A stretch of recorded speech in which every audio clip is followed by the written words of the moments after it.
other camera out of the way here. Man, every time you take a sip of that, I want to go get one now. Like, I never have soda in my house either. Like, I haven't bought soda in so long. It's literally just because of the time of day. Yeah. Oh wow! Just looking at the stream, Talisman Solutions has overtaken Zeal PC at the top of the Twitch. Officially the top donor. Yeah. Wow. Yeah. Wow. Thank you, Talisman. If you're watching already. Wow. Yeah, I'm sure he'll probably be here at some point. He usually catches them. Yeah, he's usually around quite early on as well. Yeah. And 159 as well. Oh, I think he's saying something's gone rip. Something's gone rip? Yeah, oh, it's back on Tiny Makes Things. What?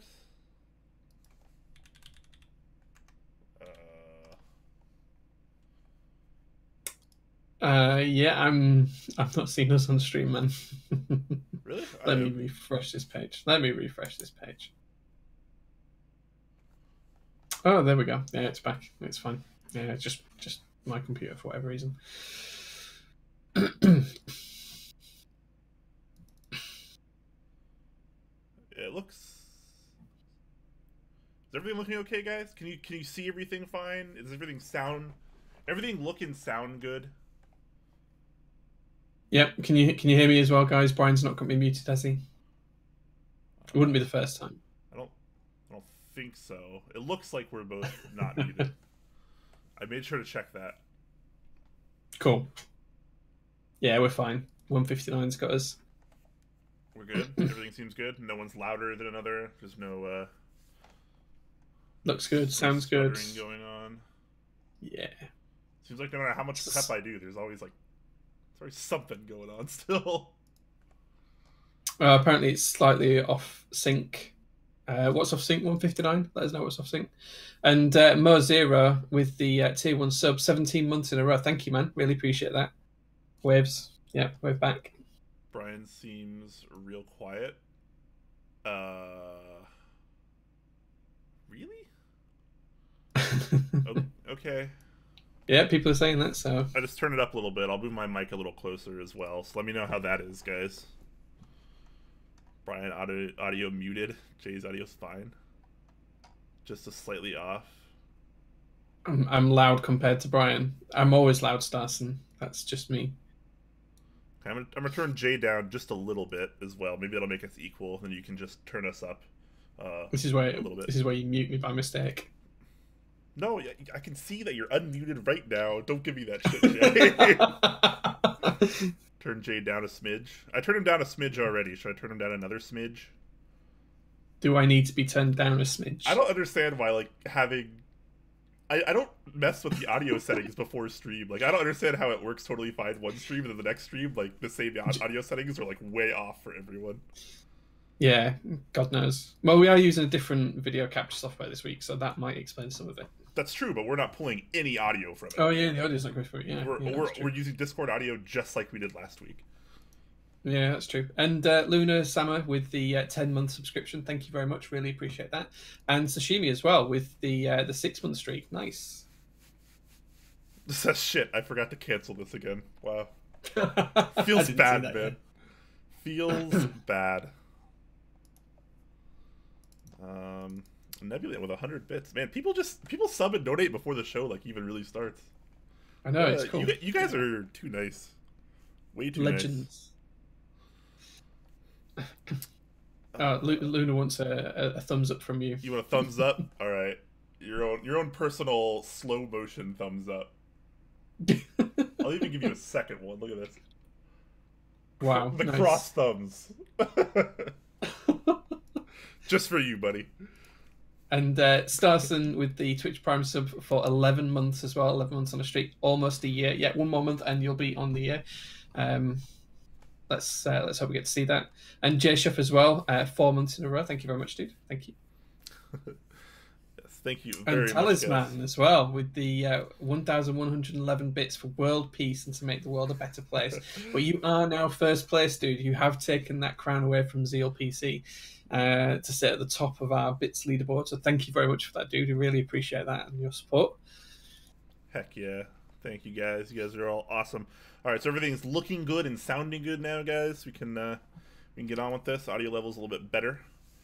Pooch Zag with Twitch Prime sub for 7 months in a row. Thank you, sir. Must be that time of month.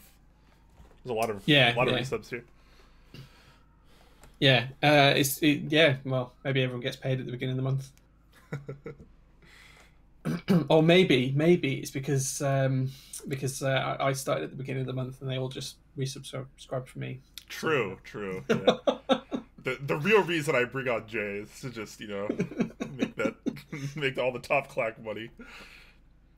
It's undone with another sub tier 1 4 months. Have you read his joke though? He says, "Want to hear a joke about paper?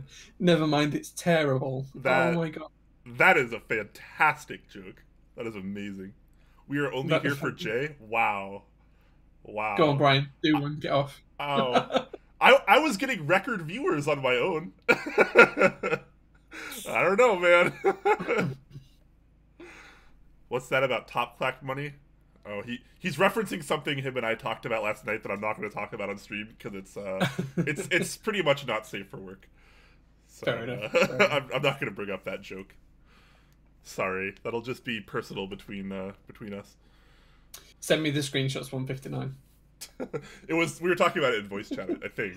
Oh right, okay. It was pretty funny.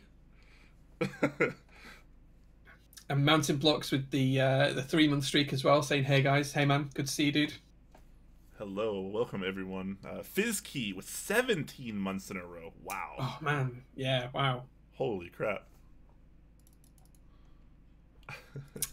And Chris with the all right, people have donated. You can put Jay away now. All right, should I just turn him off, guys? I'll just mute him and switch back real quick. Wow. Keep Jay on, take Brian off. Oof.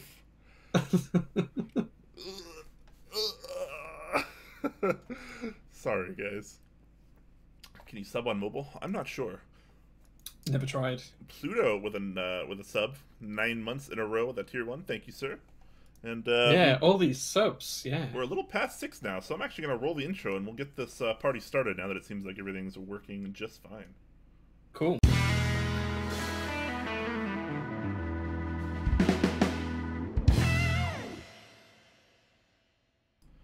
Alright guys, hello everyone, welcome to this week's episode of Top Clack. I am your host Quakums. I'm here with my co-host Jay, the man, the myth, the legend himself.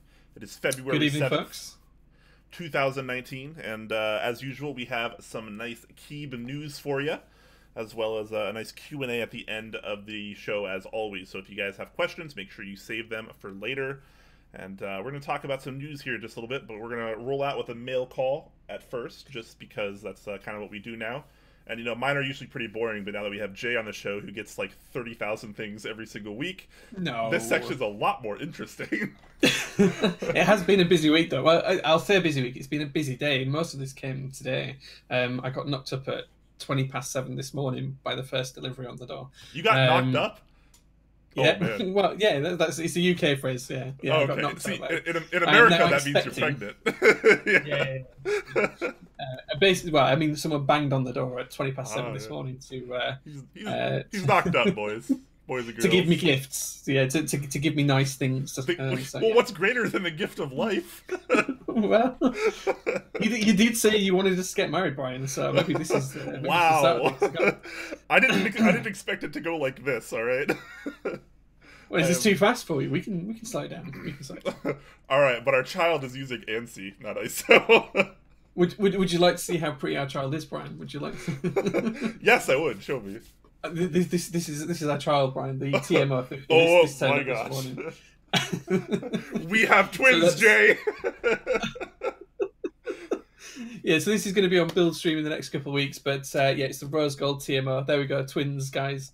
2 boards, 2 TMOs. So that'll be on the build stream in a couple of weeks. It might even be this week, depending on whether I get through the rest of this pile.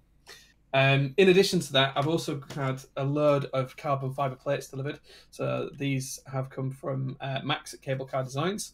He's been running a small group buy for those, so they've come in useful. And the there's going to be some builds with these as well, including the Unicorn. When the Unicorn from TGR and Sync comes out in the next couple of months, I have got a carbon fiber plate for that as well. So I'm really interested to see how that feels.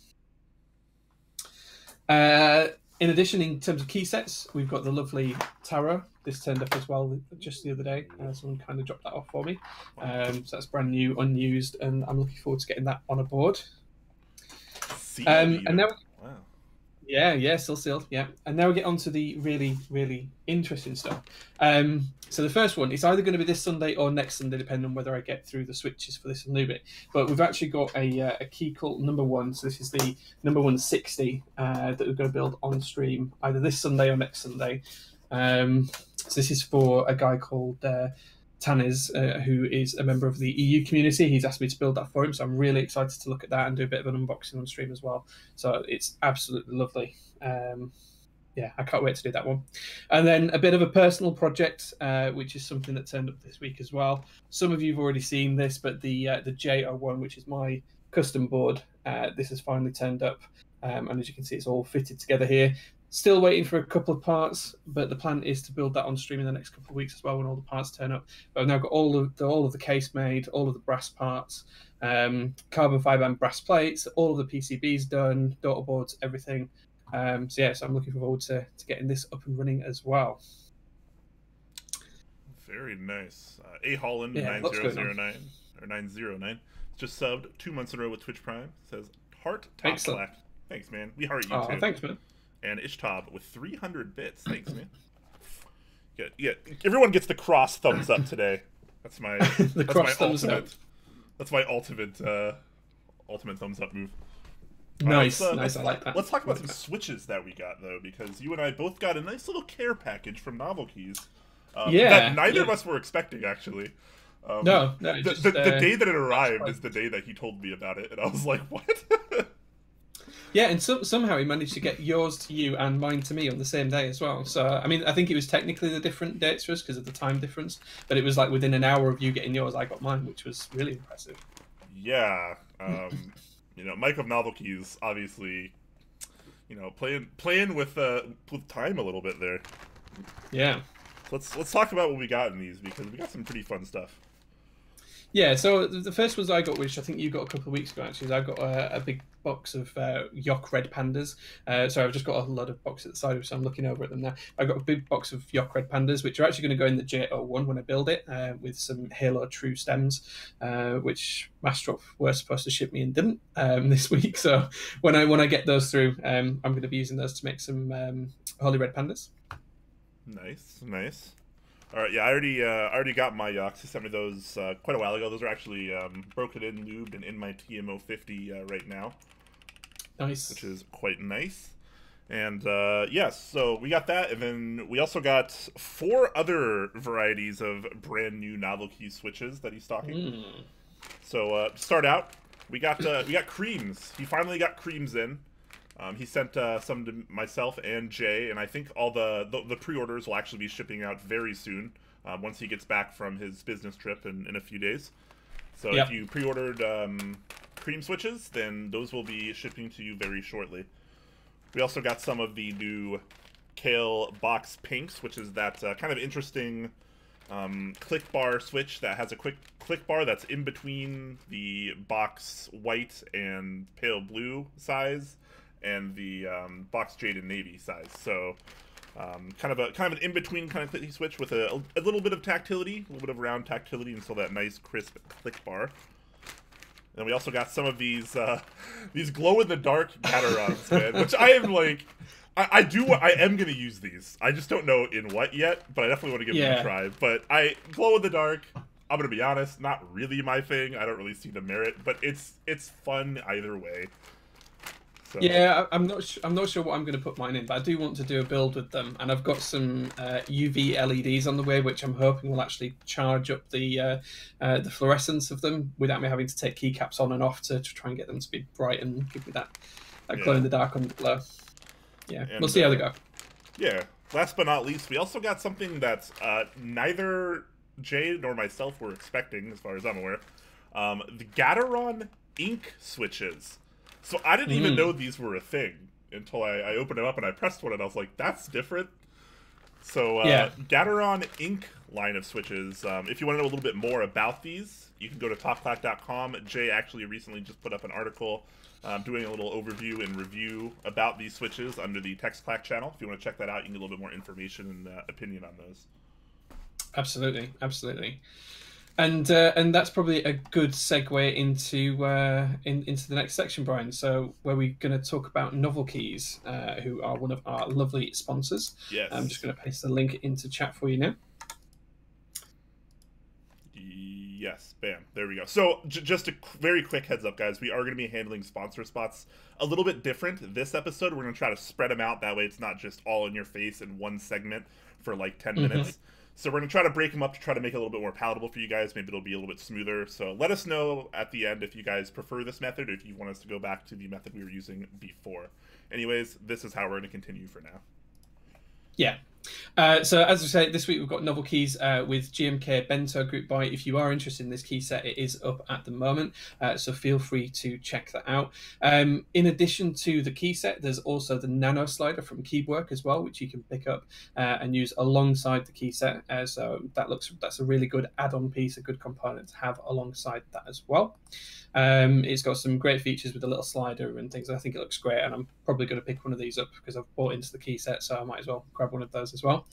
As well as that, you can also look at the Kale Box Pinks, which Brian and I talked about earlier on. We have just got these through. I haven't tried them as yet, but I will be trying them in the next week or so, and I'll put up a little review on TextClack as well for you guys to have a read through once I've tried those.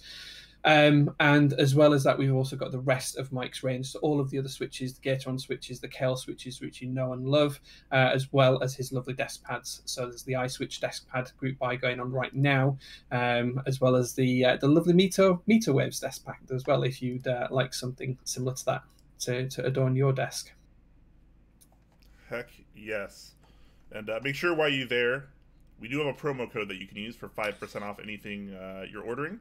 And I believe, is that changing now? Is that changed yet? Or is it hasn't changed yet. It's due to change in the next couple of days. So at the minute, it's new Clack. And as soon as we get the new code, guys, we'll announce that on the Discord. So you guys can see it nice and bright and clearly up on the announcements page. Yep, so new Clack is the code you're going to use for us right now at NovelKeys. But once that changes, it might be sometime this week before the next episode probably. That'll change over and we'll let you know what it is at that point. It changes every month lately. Just so we can kind of gauge how things are going, and it kind of keeps it in the top Clack community, which is always nice for you guys to get a little bit extra of a benefit over all the other people, So yeah, stuff. Absolutely. Cool. Anyways, so yeah, that's how we're gonna kind of break it down now. So we're gonna move into our news doc. Now, just before we do, just want to shout out that ISO returns. It says thanks Top Clack Crew for the awesome content with a 3-month subscription. Thank you very much for that, dude. And Mr. Nathan Kim himself, 13-month streak. Hello, Mr. Nathan Kim. I hope you're doing good this evening, good sir. Sir Nathan Kim. Yeah, Sir Nathan Kim. He is knighted. And you pass as well. Subscribe for 2 months. So thank you very much for that as well, dude. Yeah, thank you guys. All right, so let's roll into this news doc. Starting with a group buy for the Kotai case. Now, what is this all about, Jay?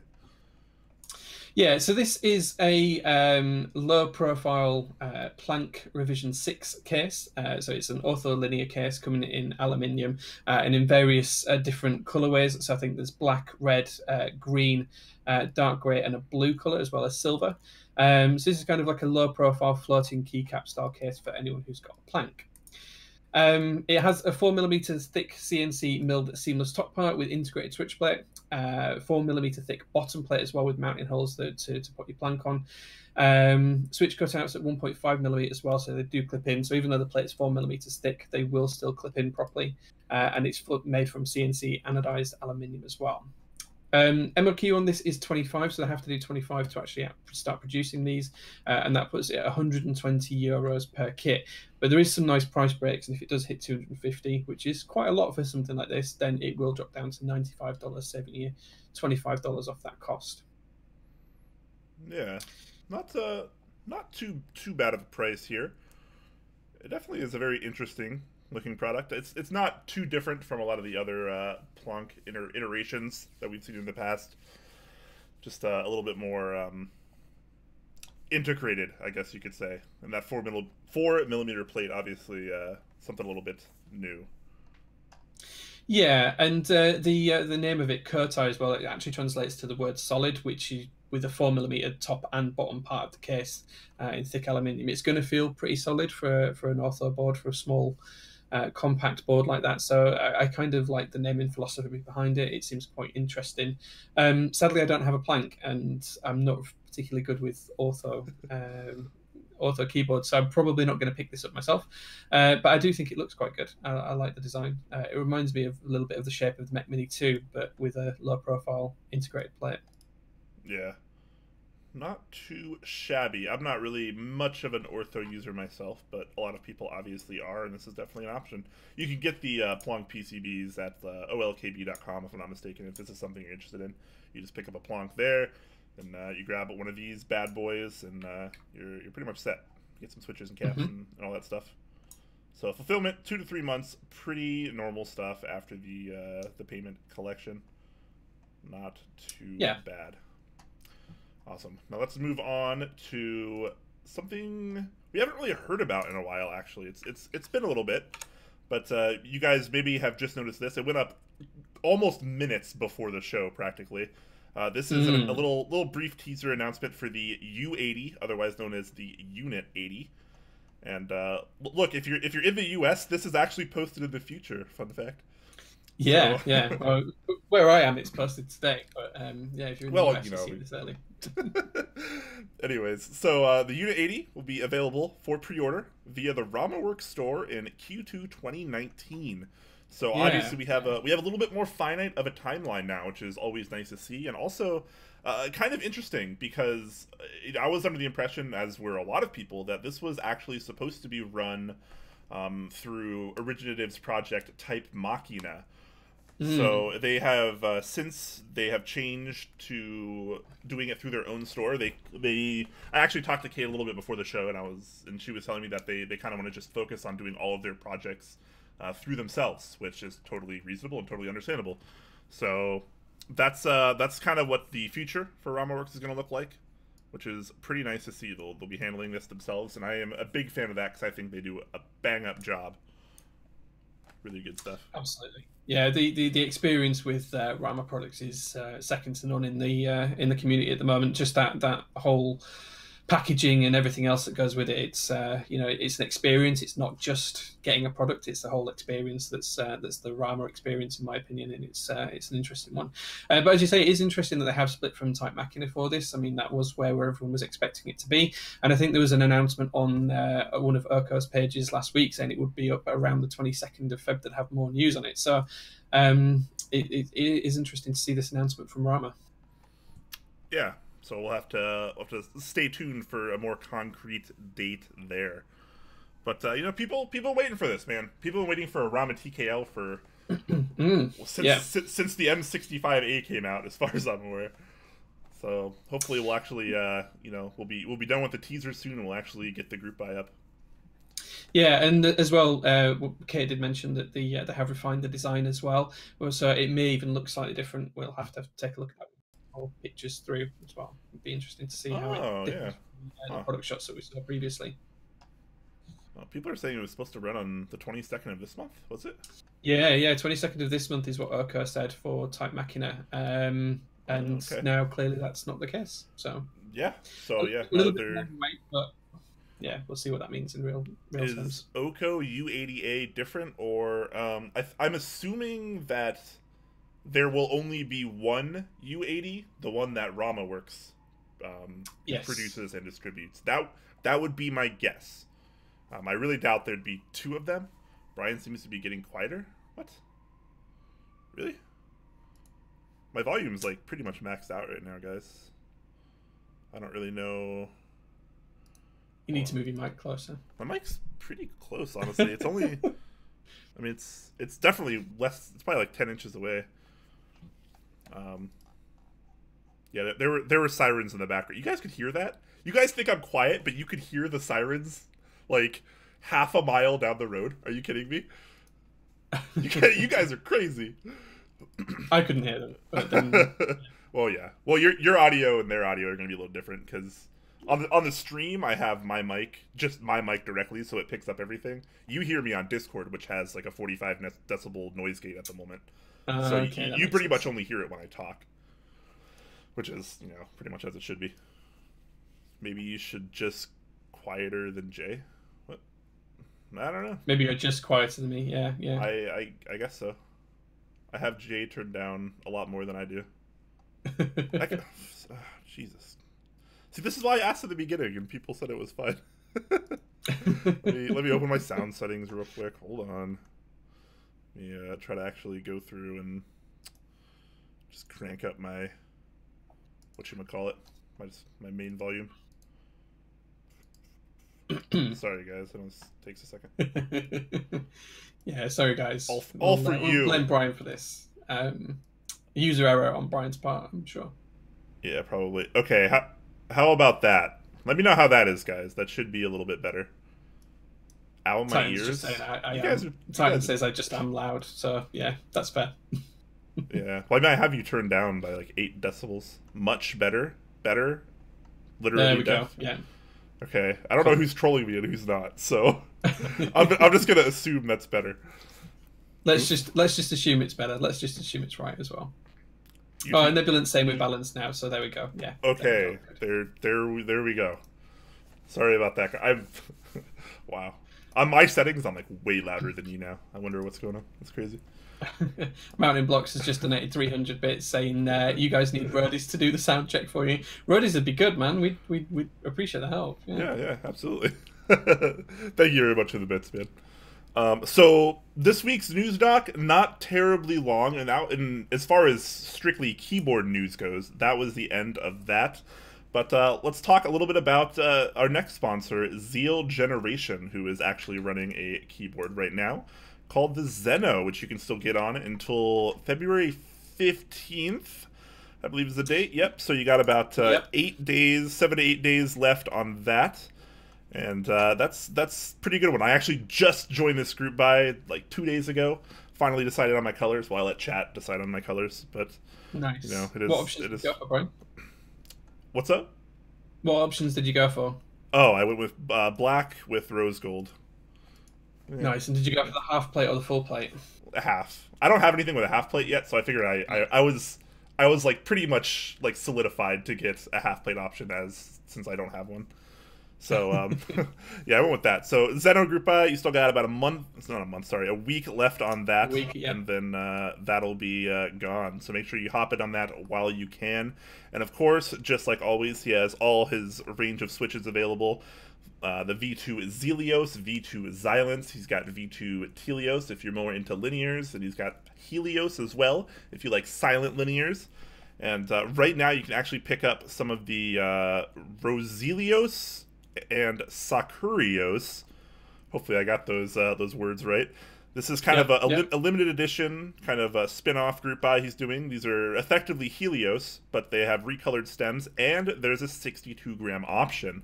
So if the 67-gram was a little too heavy for you, this is definitely more of an option for you now that you have the Sakurios, and you can get that at group buy pricing right now at 90 cents a switch. So that's a good way to circumvent getting Helios at non-group buy pricing right now. You can just join this and get the group buy pricing if you wanted Helios.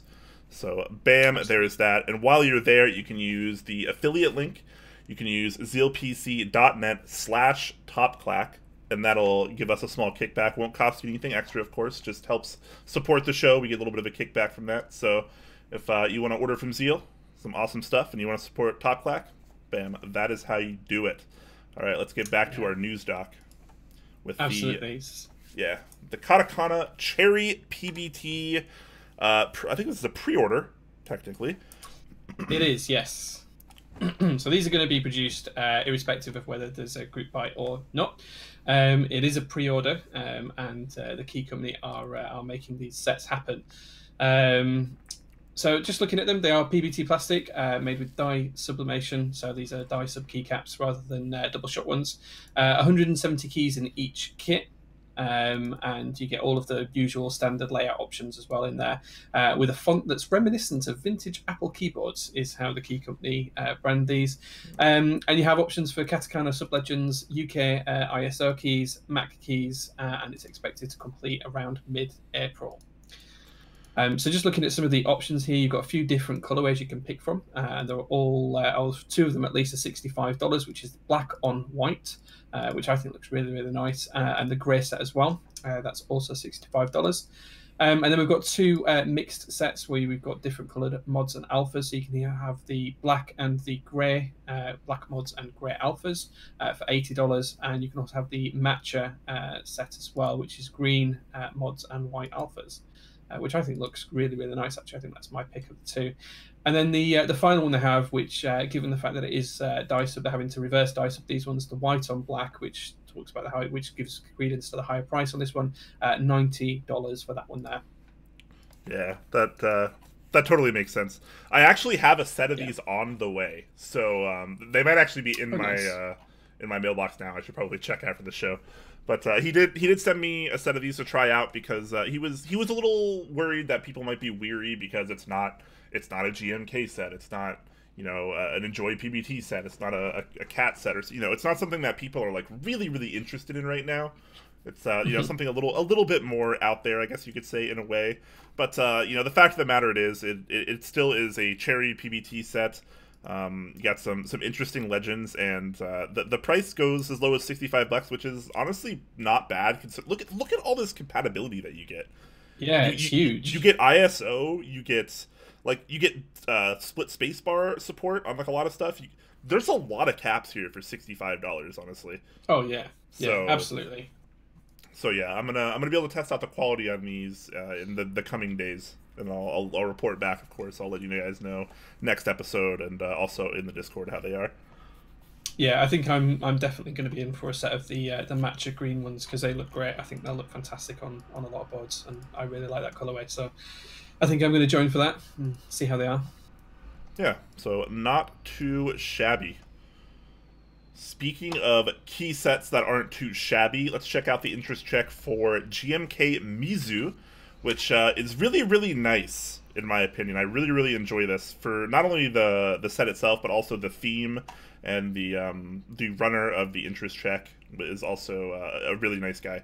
So this is a set themed around Avatar, The Last Airbender, and The Legend of Korra, which are both shows that maybe some of you have seen, maybe some of you haven't. I guess you could call them kids shows. They are very good shows, though. I've watched both of them several times, and I love it. And I love the theme. I love the actual colors here. This is actually pretty much a home run for me. And I've seen a lot of love for this set in the Discord since the interest check popped up. How do you feel about it? Yeah, I really like it. Garrett was telling me earlier on from Dixie Mac that he thinks this looks like GMK Olivia. I'm winding him up a little bit there because he doesn't like that. Yeah, I think it looks great. I really like this. I like the white accent keys that are just interspersed throughout the kit. I think they look really, really good.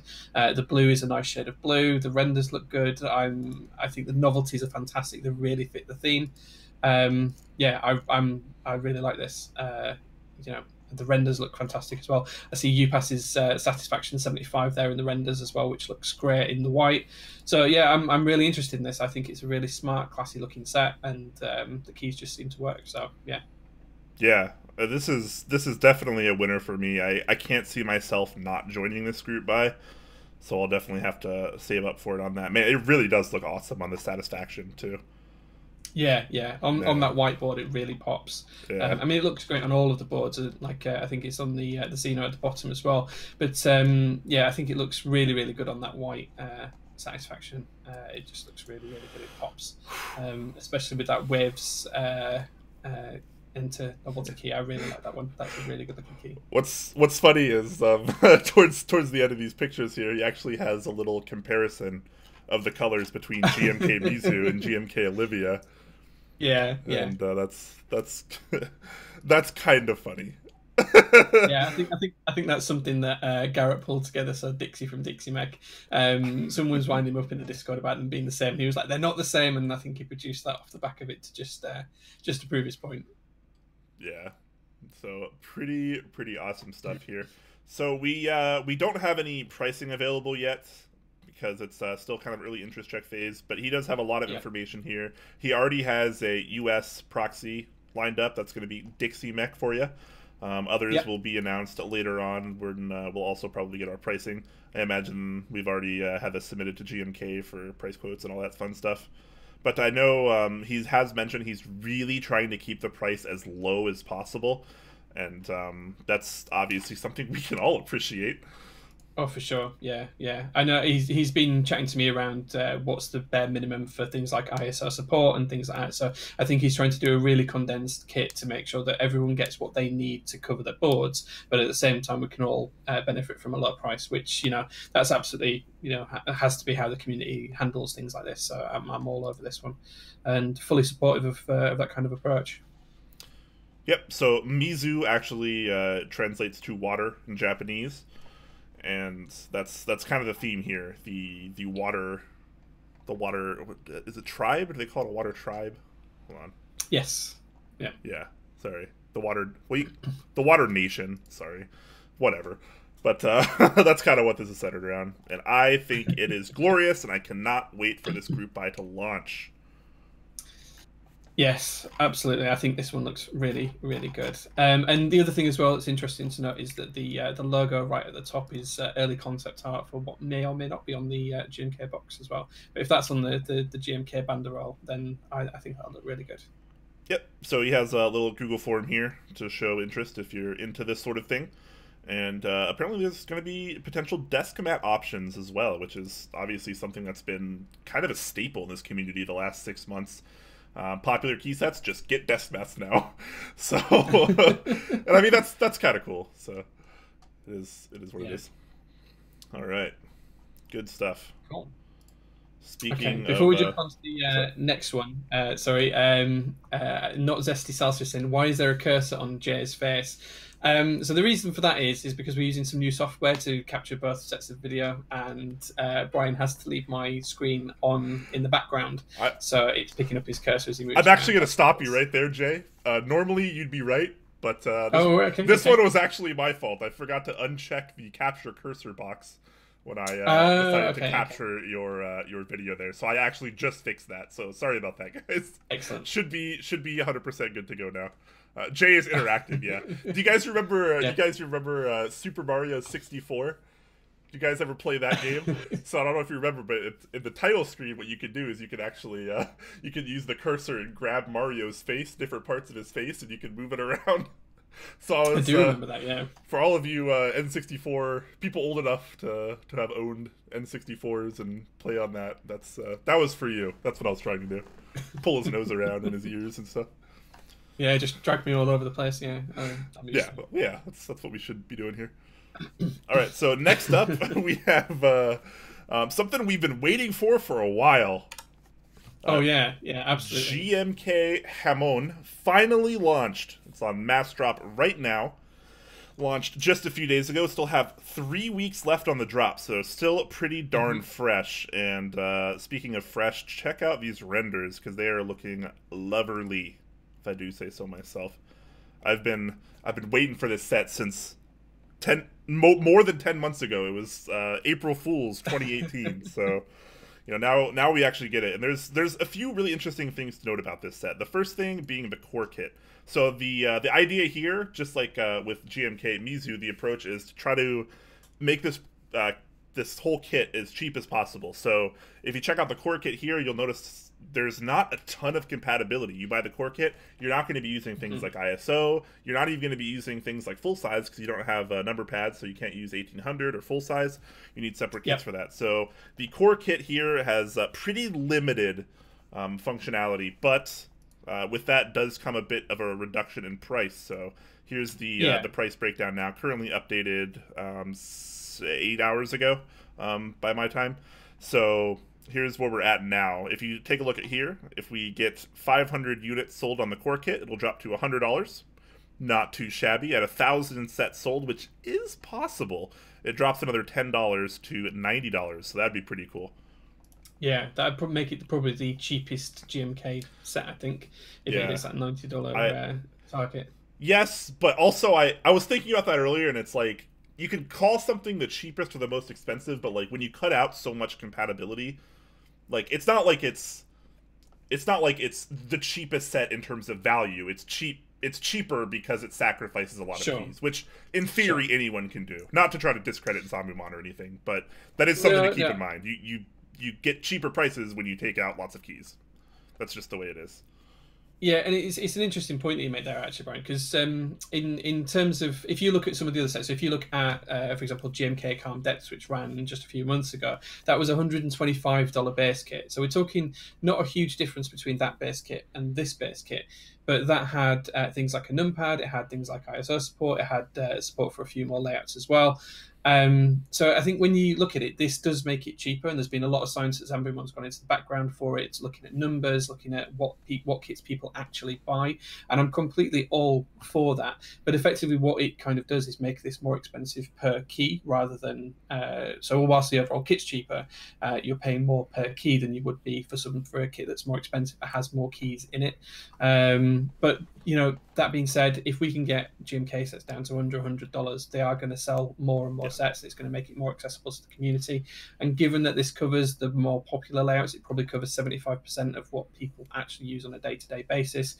Everything from most 60% for most ANSI users and most TKL platforms as well. I think this is a pretty good compromise if you're trying to get the price as low as possible. Yeah, I for better or worse, I think this is the right approach. Like you mentioned, you do cover a high percentage of people in the community just with this core kit alone. And obviously the people that are going to be using 1800 full size or ISO stuff, or ISO. I'm trying to break the habit of ISO because I know it's supposed to actually be a word and not an initialism or acronym. So so the people that are using that obviously are going to have to pay a little bit more, but in the grand scheme of things, like, it's really not always going to be that much more expensive, because look at a lot of these kits here. A lot of these kits are actually not that expensive if they meet like a decent enough MOQ. Like the numpad, for example, $28, and it comes with your axe and enter for that and stuff. If it hits 500 MOQ, and that's let's say your core kit hits $90, whatever, that's still a $118 GMK set, and it covers what you need. So price is still pretty reasonable there. But yeah, what do you guys in chat think? Do you think this is a better way to run GMK sets? Or do you think that the more traditional, huge, all-in-one base kit at a higher price is the better route to take? I'm actually interested to hear your guys' opinions, because this is something I've actually kind of been back and forth on with myself.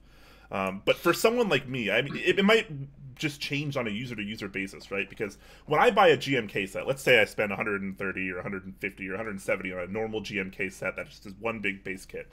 I put it on a 60%, and then what? I throw the other 80% of my caps in a bag in a drawer, and they just sit there. And I never use them. So I'm, quote-unquote, wasting a lot of caps, a lot of potential that could be there. And, for someone like me, this is awesome, because I spend less money, and I, quote-unquote, waste less caps.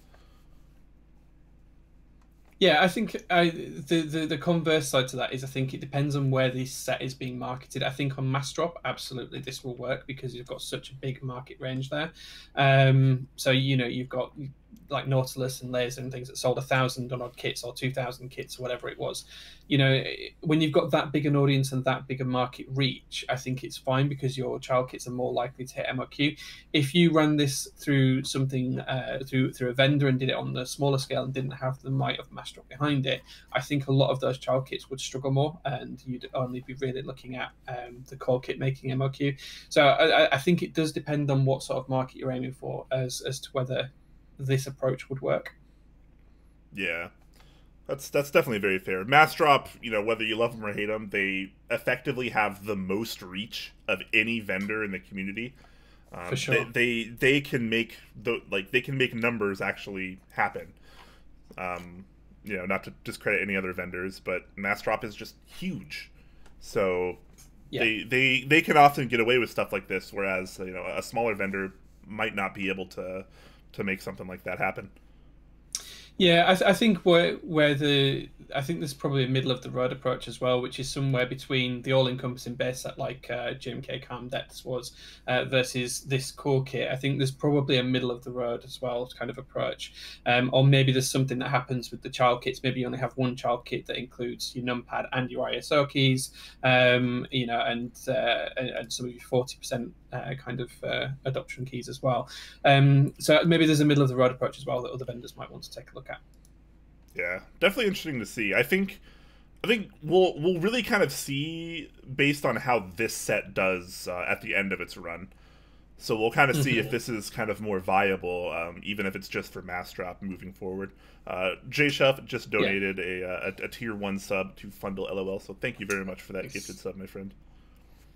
So, absolutely, thank you guys. Pretty interesting stuff. So definitely something to think about. It seems like in chat people are more or less split, if not erring on the side of they prefer this way, which is pretty interesting.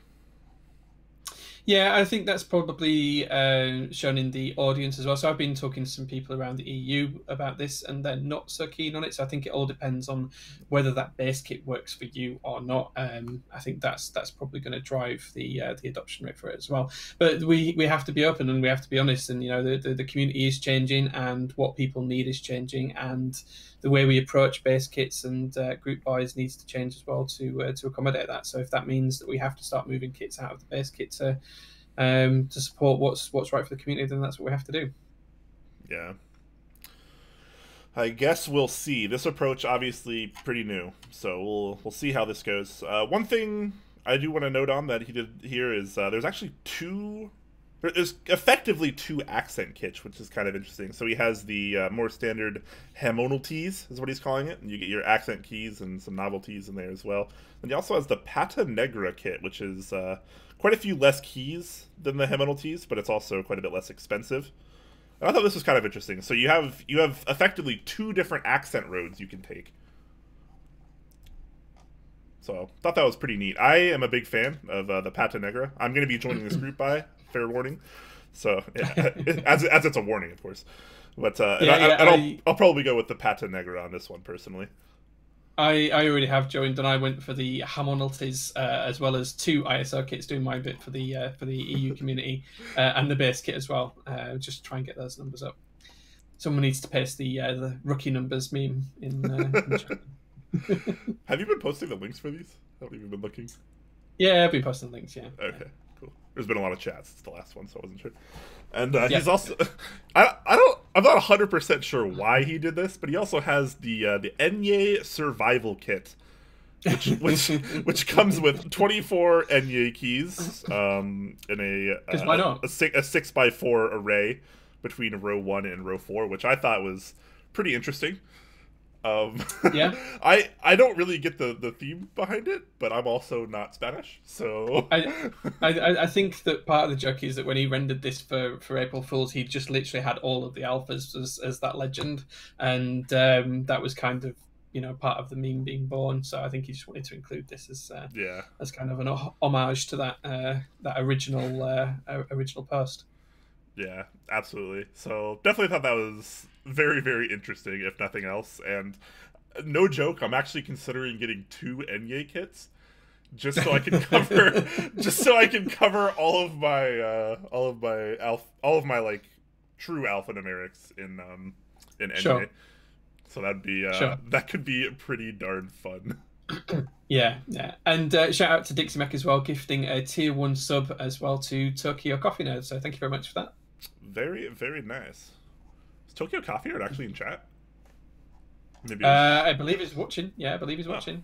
Okay, cool. I haven't actually seen him around in a while, so if you are watching, good on you. Hello. Mate. Hello. Good to see you. Cool stuff. Anyways, yeah. So this is going pretty well.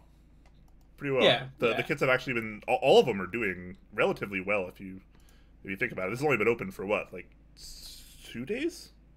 I think it's been like 2 days, something like that. Yeah. So and they've already crossed the 250 core kit MOQ, Mm-hmm. and we're definitely on track to hit the 500 MOQ for the core kit. 1,000 MOQ, definitely not impossible. This could totally happen. It could happen. I'd like to see it happen. To be honest with you, Yeah. I'd like to see Zambumon's been supportive of the community for so long. It'd be nice to have something that started off as a bit of fun to make it and be really successful like that. Yeah. So I'm absolutely hoping it does make the 1,000 kit mark.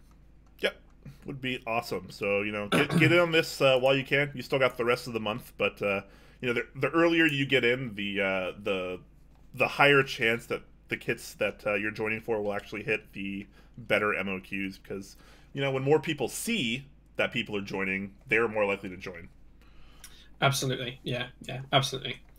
And Olivia has subscribed with a tier 1 sub for 16 months. Hey Olivia, good to see you again. Get nice by to see you my awesome cross thumb, super thumbs up. Yeah.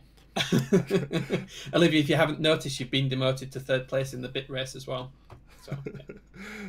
Oh, and Dixie Mac as well, giving another gifting another sub away to Ron DG. So well done, Ron, and thank you very much, Dixie. Thank you for that. Yeah, thanks, guys. Appreciate it.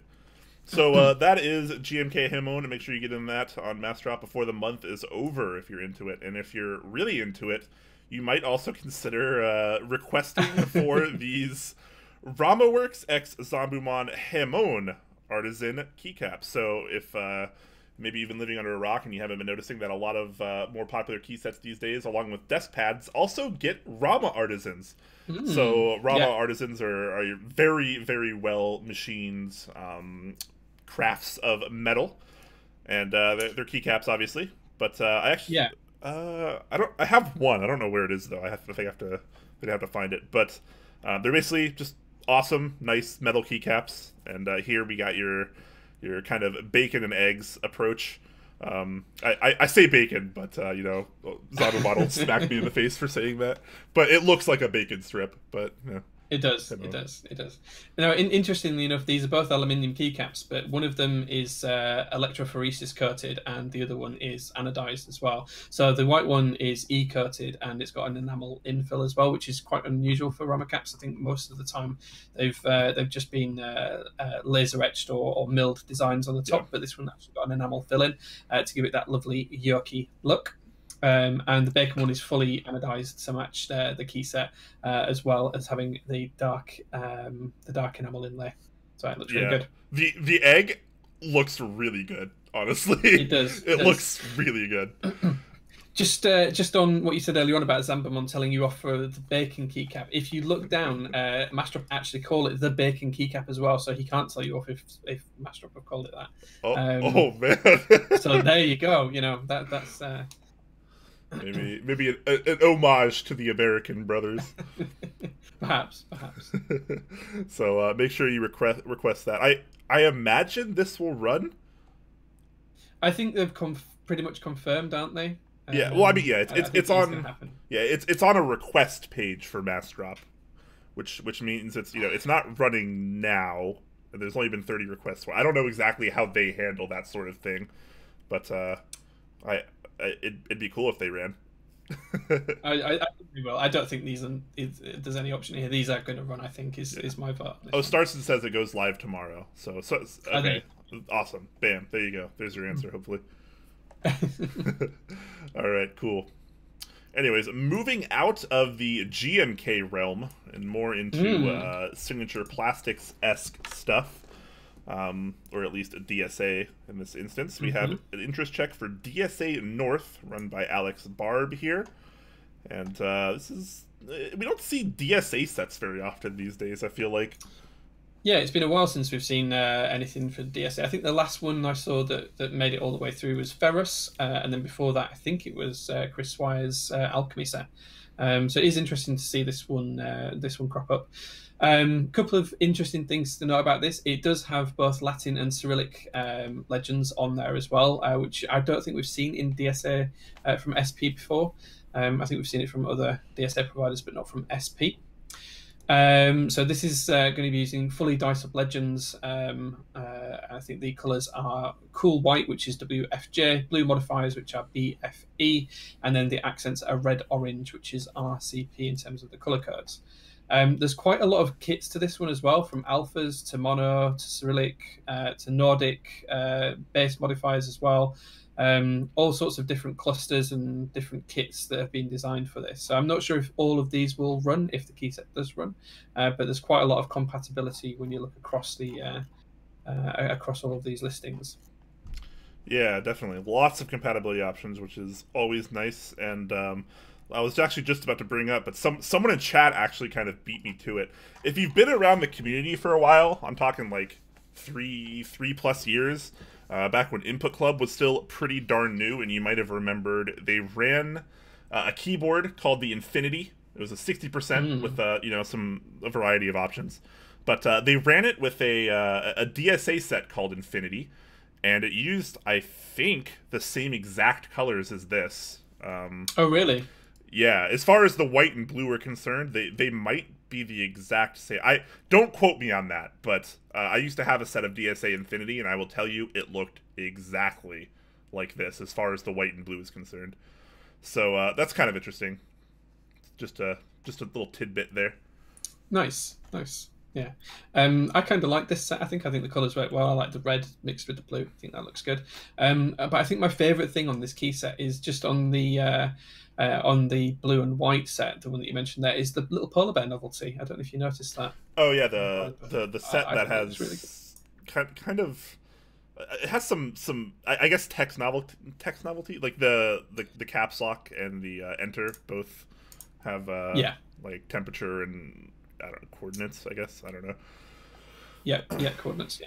Pretty interesting. I do like it. I like it as much as I liked Infinity, which was enough to get it at one point. So, so pretty cool stuff there. I like that. I would love to see, actually, someone find the color codes for DSA Infinity, just to see if they do actually match this set. Yeah, I'd be interested to see that. I've not heard of the previous set, so I'm going to have a look and see if I can find that. Yeah, so pretty interesting. Lots of kit options. So make sure you show interest on this if this is something you are into. Yep, there is an interest check form that you can fill out at the bottom of this this page as well, so you can fill that out and pass on any advice to the runner that you want. Yep, absolutely. All right. Continuing on with the interest check, we have the interest check for SA Hyperion, which I love that word, by the way. I just like saying it. It makes me feel powerful. Hyperion. It's a good name, isn't it? It's just a great word. It's a great word. It's a powerful word. Yeah. It is. So this is a pretty interesting one. Yeah, so this is an SA double shot ABS. So again, looking at signature plastics, and it comes in variety shades of dark greys and reds. Well, it's kind of reddy orange colours. And do you know what? I really like this. I think this looks really good. I can kind of get the source material from the image behind it. I quite like it. I'd be interested to see what kind of kits they're considering for this one, and what sort of support that's offering, and then the price check as well. But yeah, I think this, on the image here, the render here, I think it looks really good. Yeah, I actually am inclined to agree with you. The colors actually look like they work pretty darn well, honestly. Something I just noticed though, do the legends on the alphas look a bit small to you? Or maybe just I think that's just a render. Yeah, I think that's just the way he's done the render. Yeah, I don't think this looks particular like an SP set, but I think it's close enough. I think if he does some more renders with, like when we talked about the Evang's GMK paper set the other week, I think if they do some renders where it actually looks more like keycaps, I think this could be a really good kit. Tefram saying Hyperion updated the cap renders even more. I was looking for those, but they're not in this thread, so I don't know exactly where to find them. This is the only picture that we got. Hopefully, if he does have more new renders, maybe more accurate ones, that you can put them in the thread, and that would be amazing. Yeah. That's the best place to update renders with, is the thread that you're interest checking on. Believe it or not. Yeah. Why has he done another thread? Oh, Gattistottle's posted the thread link. I'm just going to open that now. I'm gonna hopefully open that, and that's all right. Okay. Yeah, a lot more compatibility there. That kind of works. Why is there a new thread for it though? I don't know. I don't know. Okay, so it is laid out kind of weird, so it's difficult to see what kind of spot. But there is numpad support there, some alternate arrow keys and F-row and things like that. It'd be nice to see this laid out in a standard base kit layout, so we can see what kind of support that really has. Just glancing at it like this is kind of difficult to tell. Yeah, I feel like I really like the way the set looks, and I need to see more of it. But like, I need like a real breakdown of the kits, and I need you know, more professionally done renders. Not that these aren't like bad or anything, but it's you need like, the community has such easy access these days to like really high quality renders. You talk to one of like 10 people that do really nice renders in the community, maybe pay them a few bucks, and then you know, you get some really nice stuff, and it really helps to sell your set, honestly. So we'll wait on that. Out to people like Younglad and, you know, all of those people who do good quality renders. Younglad, Teslatron, Zombumon, Oblatsky, Thesis Camper. Like, there's a laundry list of names of people that are more than qualified and capable of doing renders for the community. So, Yep. Cool stuff. We'll have to wait more on this. This is obviously just an interest check. So. Yeah, it's something that I'm keen to watch and see if it, you know, anything more materialized on it. But I really do like it. I think it's good. Yep. Absolutely. And speaking of good, that's going to round out our Keycap news section. Which leads us on to our next sponsor segment. A nice little segue into there. And this week we have up next Kono Store. So Kono, part of Input Club, they've got a lot of different boards on offer at the moment, from the Kira 96 key, which has just finished its group buy and has started to ship, with some in-stock options. You can pick between the plastic case and the aluminium cases here to get that more premium feel, and prices between $180 and $259. And that's for including switches, choice of silver or black frames, and then, as you'd say, your frame material, whether you want just the plastic or the metal one. So good looking board, nice amount of underglow on that one, and designed by Thesis Camper as well. In addition to that, they've also got the Infinity Ergo docks on there as well, which is a lovely split board if you like that kind of thing. It's an orthodox board that's split, so nice thumb clusters and dual LED panels, so one for each side if that's your kind of thing. And then they've also got the Gemini Dawn and Dusk, which are the white and black themed TKL floating keycap designed boards with full RGB per key and underglow as well. K-type killer. You can say it, Jay. You can say it. I promise. You can say it. I was leading up to it. I was building up to it, and I was going to say it. And as Brian always tells us, it is a K-type killer. It's one of those that's going to do that. It comes with Kale box switches as options, so you can pick between white, brown, and red. And at the minute, it's got a 13% price drop as well, so it's only $140. Yeah, this is one of those sweet boards that you can buy for someone to get them in the community. Like, it won't cost you a lot of money, and it's like super duper feature rich. Hot swap, RGB, TKL, fully programmable, PBT keycaps, dual USB-C. Like, come on. Yeah, it's a really good starter board. It's absolutely the type of board that's going to get someone hooked into the hobby. Yeah, absolutely. Yep, absolutely. So make sure to check out all that stuff. Let's get back to the news doc with some interesting other news. We got an interest check for something I am really interested in, if I'm being honest. I thought you'd like this. This is right up my alley. This is awesome. So this is the Captured Lightning Wrist Rests by Angry Nimbus. I'm not sure who Angry Nimbus is. I've never heard of that user or brand before, but this thread is started by JB1830, who, if I'm not mistaken, works with 1UP Keyboards, or at least used to. He does, yeah. Yeah, I don't know if he still does, but he used to, yeah.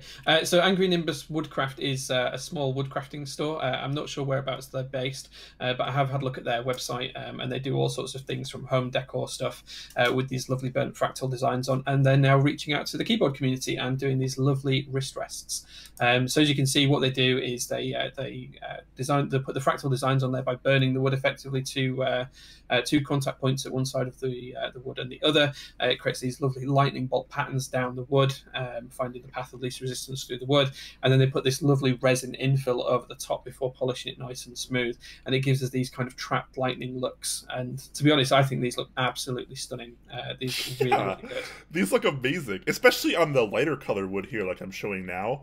I think that is just unbelievably attractive. Yeah, I have seen a couple of people talking about these on Discord, and I think there is some talk of even using some glow-in-the-dark kind of resin in there as well, which could be a really cool effect. It might even be something you want to partner with the glow-in-the-dark switches from NovelKeys as well, if that's your kind of thing. But you know, I'm gonna have to buy one of these. I really hope that these make it past the interest check and into a group buy, because I will be all over one. I think these fractal patterns look fantastic. They'll go with pretty much any board. You know, they come in a variety of colors, different wood types. This is, yeah, I think this is right up both of our streets, to be honest, Brian. What did you say? I think it's right up both of our streets. Yeah, absolutely. 100% I'm getting one of these. Do they have a price laid out somewhere? I think they said it's $50 for a 60%, and then it goes up from there. So yeah, so it depends on how big you want the wrist rest, but it starts at about $50 and might be a little bit more. I am totally willing to pay $50 for one of these. This is fantastic. It would be cheap at twice the price, is what I would think. You know, I'd be happy to pay $100 for it. I'm not going to lie. I think they look fantastic. Shh, don't say stuff like that, Jay. God.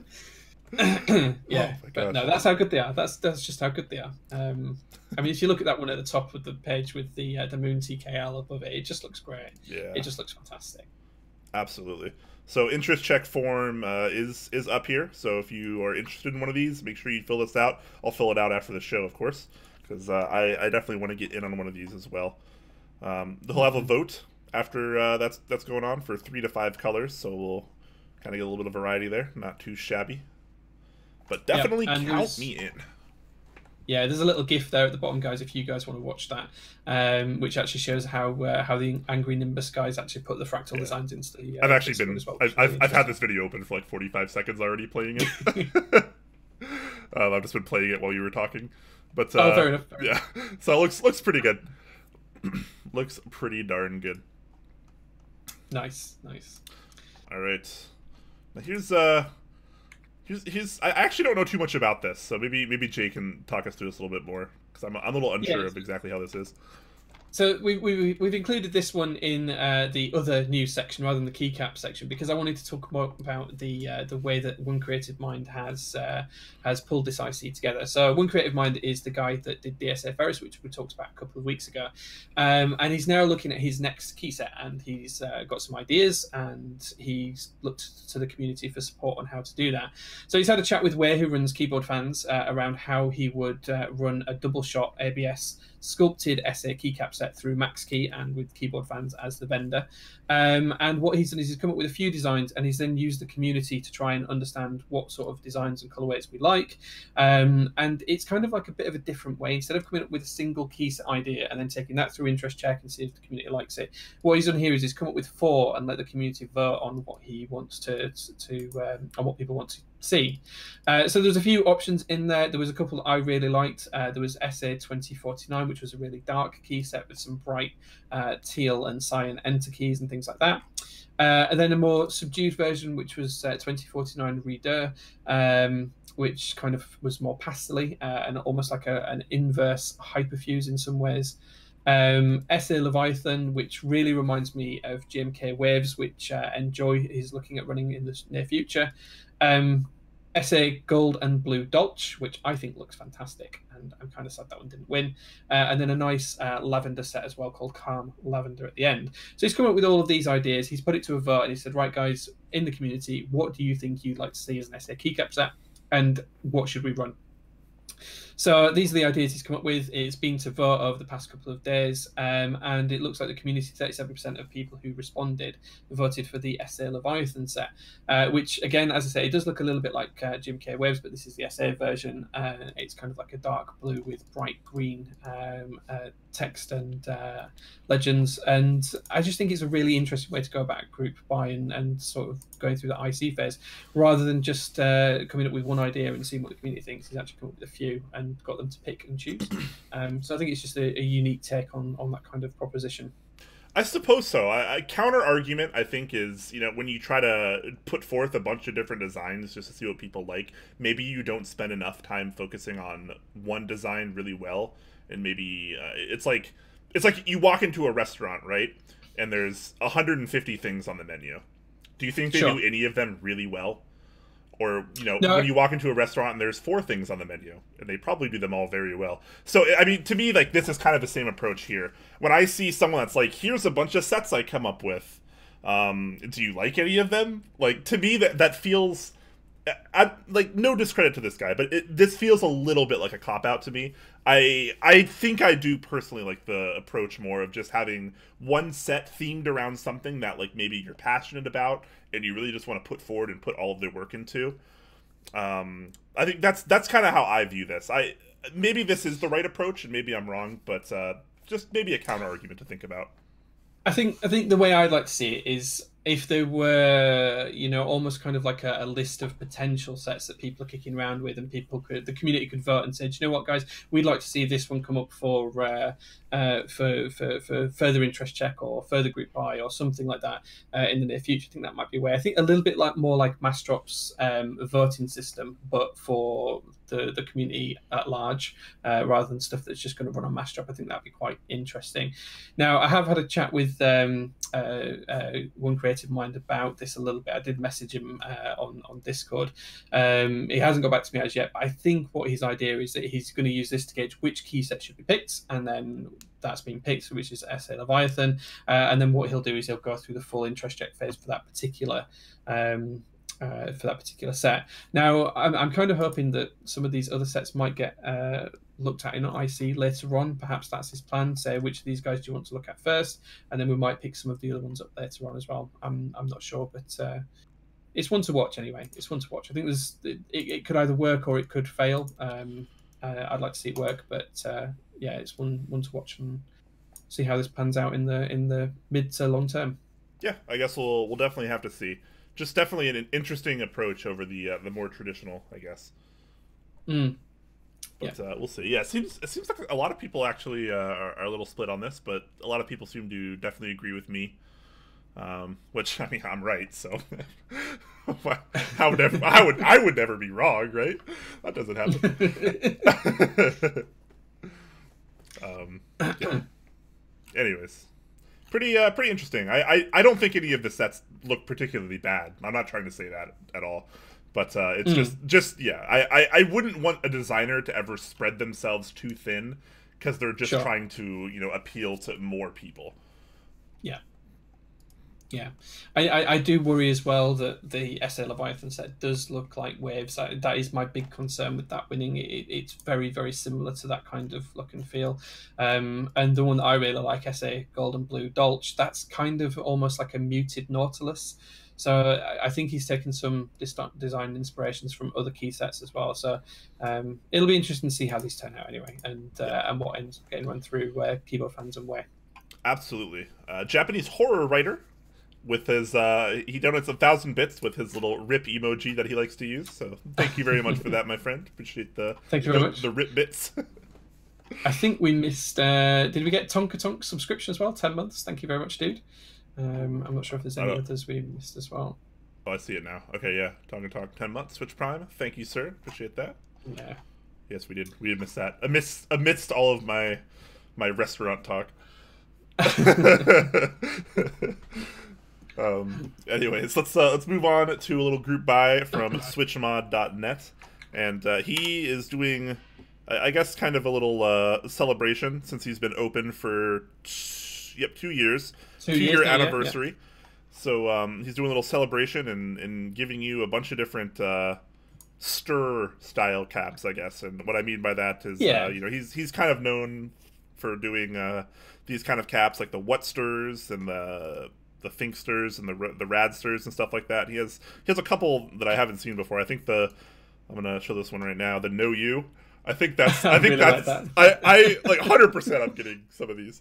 So I really like the Know You cap. I think that's pretty great. Yeah, absolutely. He's got a little variety here. They're all pretty good. You know, we've seen some of these before. I'm not sure what the Nutty Boy is. That's this one, right?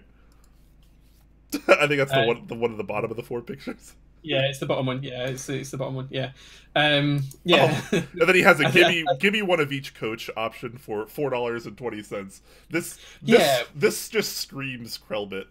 This entire page just screams Krellbit. I don't mean that in a bad way. No, it's just Krellbit's character all over, which is it keeps people entertained, and it's engaging. And do you know what? I'm all over this. I'm going to buy a couple of these sets, a couple of these packs, just because they're really fun. And I really want to have a no you macro on my keyboard with a no you key on it as well, so I can just tap no you and it will put that into Discord. And is it bad that I might get 6 of the no you caps and use it on my M6A? Would that be bad? It's a whole no you pad, and every single one of them will just say no you. So I'll smack my hand on it and it'll just get like a bunch of no yous. No you, no you, no you, no you. Yeah, absolutely, that'd be fantastic. This is fantastic. I can't wait. I'm gonna buy quite a few of these, honestly. So this is pretty fantastic. The group buy will be open from the 3rd to the 20th. So opened about 4 days ago, and you got 13 days left, and the ship date will be about mid-April. So we still got a couple months out on that, but that's not too bad. About a 2-month turnaround.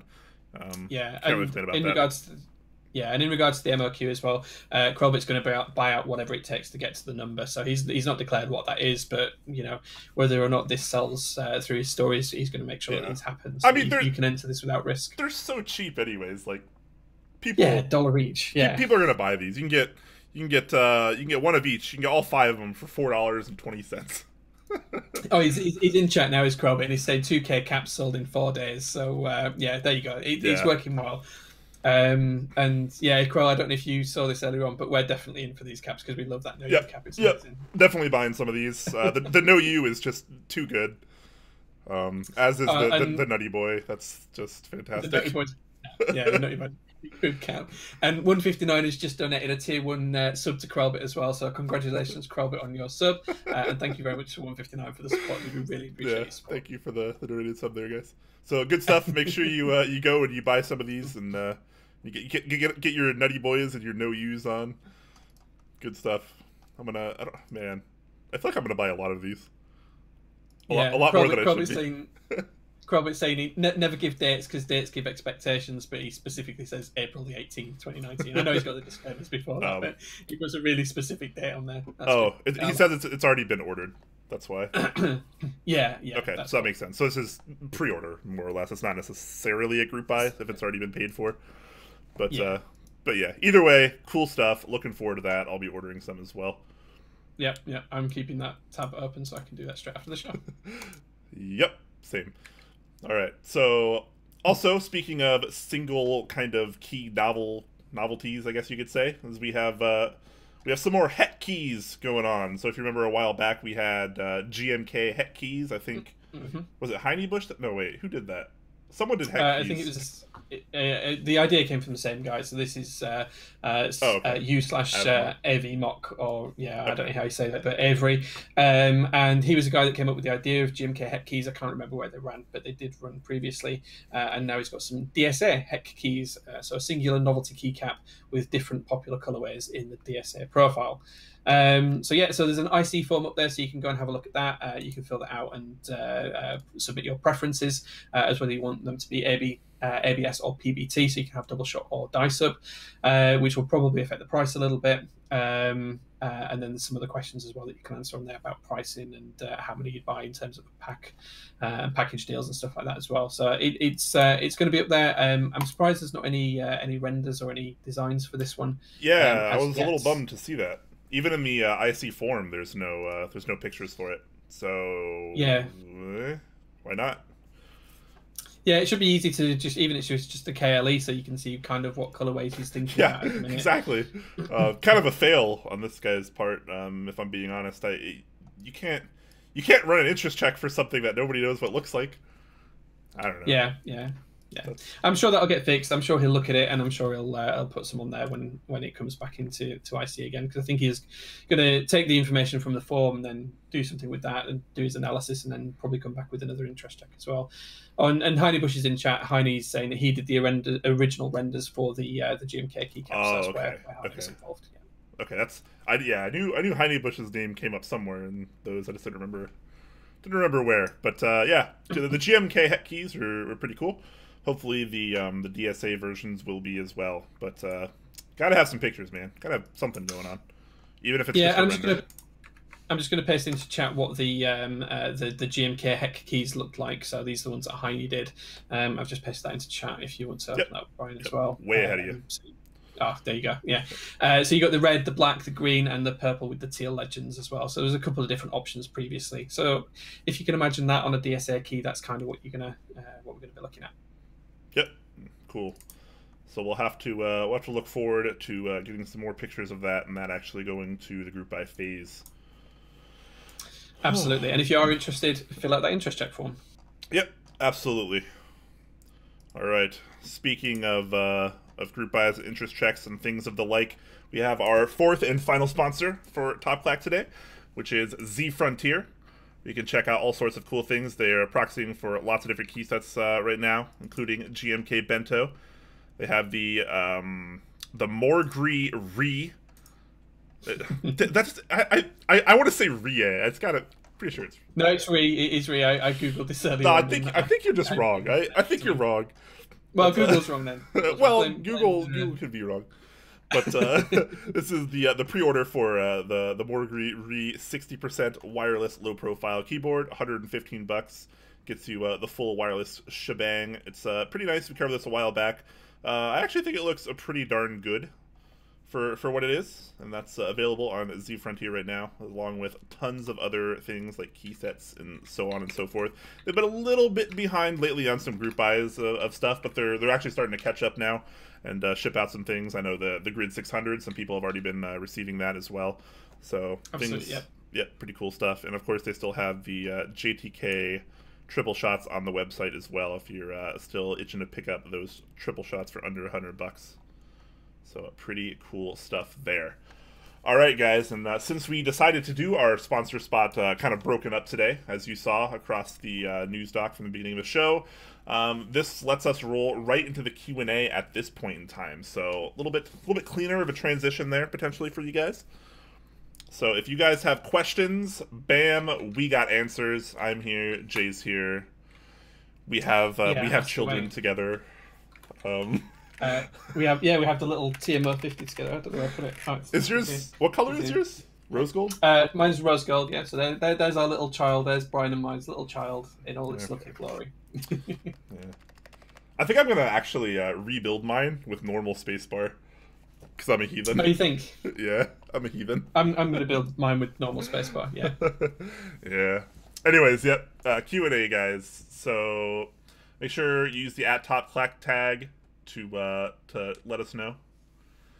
Top Clack, have you sent my package yet? No, I'll send your package. I couldn't resist. Sorry, man. No, it's all good. You have to answer the question, though, now. Sure don't. Gio is asking.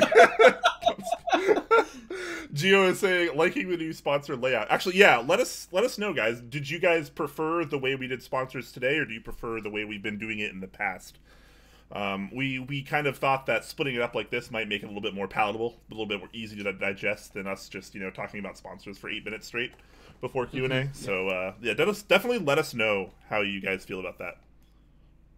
Yeah, absolutely. Fundle is saying as well, first impressions on creams. So I've been using the creams for the last 2 days with my office work board. It was a hotspot board. I really like them. I haven't lubed them or anything else. They're just completely stock. I've been typing away emails and all that kind of stuff. They're really smooth. They have lost that leathery feeling for 98%. I think it's still there just a tiny bit right at the bottom of the downstroke. But for most part, they've lost the leathery feeling that both Chris Swires and Nathan Kim noticed when they were doing their reviews of them previously. And you know what? I really like them. I think they're a good switch. I think they've got a lot of modding potential. And I'll be interested to see whether they feel any better or worse once I've lubed them. I assume, like every other switch, it's going to be a nicer experience. But I'm absolutely really enjoying them at the minute. Yeah, I have yet to put mine in any board yet, so no real opinions from me yet. Holding them in my hand and just testing them, they feel pretty good. I'm really interested to see how they sound. more or less, and also how they take to lube.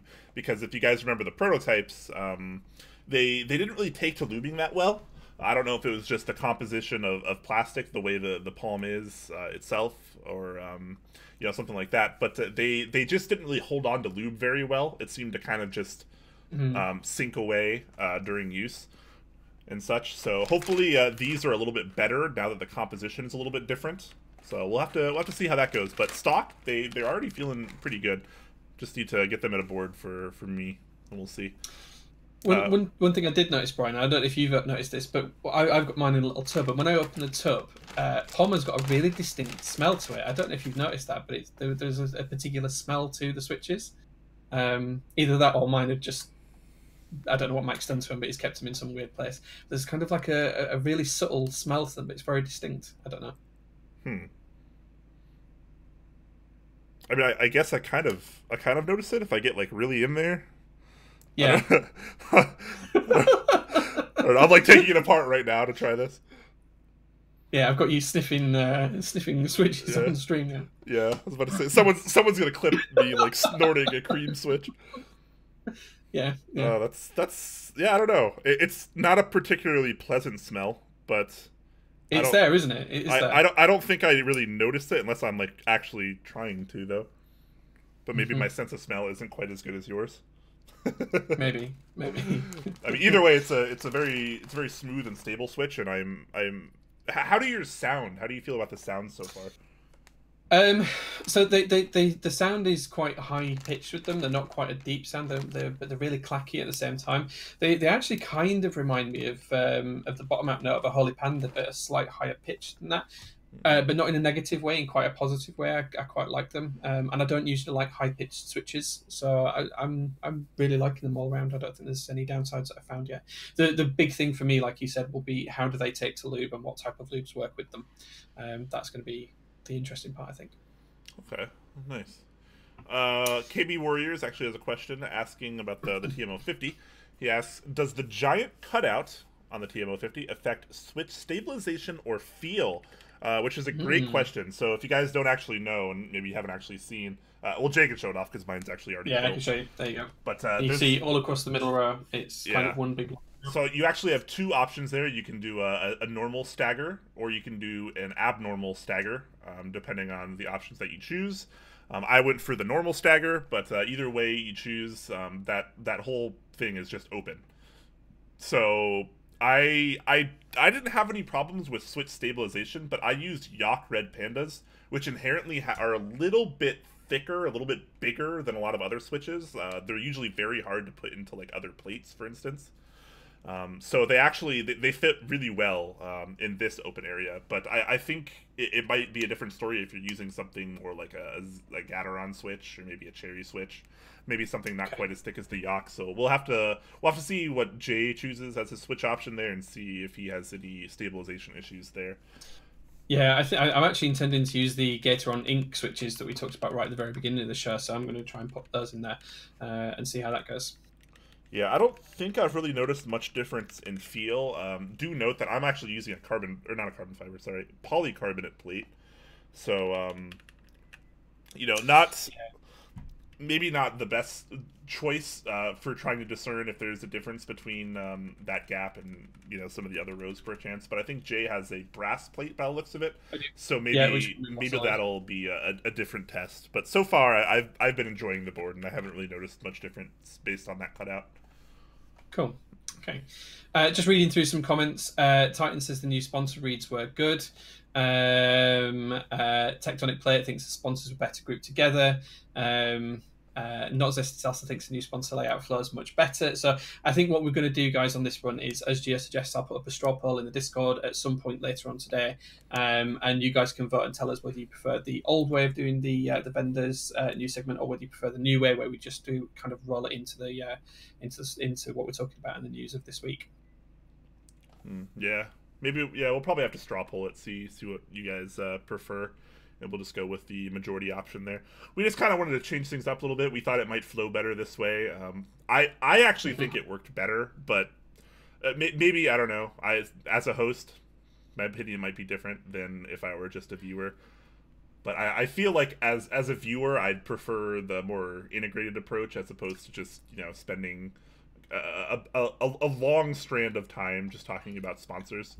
I mean, we love our sponsors; they're great, but not everyone wants to hear about them for an extended amount of time. Yeah, absolutely. Mr. Munich forgets to tag us, but he says, planning to do my first Switch modding session soon. That's like a tongue twister. Switch modding session soon. Do you guys have any experience or recommendations for some kind of 10x10 holder? I don't have a 10x10, but I do have two of these. So I've got a small version, and then I've got a larger version, which I use for my Switch modding, depending on what size board I'm doing. These were just off AliExpress. I think they were about $15 a piece, maybe a slight bit more for the larger one. But they work really, really well. They're 5mm thick acrylic, or maybe even more than that, and they're really useful for that kind of stuff. So that's what I use. Does the larger one hold 100 switches? It holds more than 100 switches. I think it holds 126 switches, I think. Oh, nice. Okay, well, there you go. That could be your option. I was going to show off mine, but it's kind of irrelevant. I have a 10x10 one that I use. It's 3D printed. Okay. It's pretty thick. I like it. Someone in the community made it for me for free. It's just 3D printed plastic, nothing fancy, but it works really well for me. But the one that Jay uses might actually be your best bet, because that's obviously cheap and accessible, and you don't have to have someone custom make it for you. Yeah, and if you ping me on Discord afterwards, I'll happily share the link as well, if anyone wants that. I don't have its hand at the minute, but I can dig it out if you'd like it. Perfect. There you go. All right, CRD is asking, I've heard of folks lubing the tops of Zeal switches. Can you talk a bit about why and how you do that? The tops, so you mean like the inside of the top housing, I guess? I think that's what it means. Okay. I don't do that. I've never felt the need to do that. How about you, Jay? No, I've never done it either. Now, I think where this comes from is Walker did a bit of a switch lubing guide a while back, where he actually put ink on the inside of all of the different parts of the switch, and then after he actuated it a couple of times, he saw where the ink had transferred and where it hadn't. And I think it did show that the stems do rub on the tops of the switches, so he advised putting some lube on there. I've never tried it. I've never felt the need to do it. I tend to lube quite well around the stem itself, so I'll lube both the slider rails and the front and back of the stem as well. So that for me is lubing that area where it contacts anyway, rather than doing the switch housing. Yeah, exactly. If you lube the stem in the right places, that when you use it, it'll actually lube all the other places that you would lube. So I've been doing that more lately.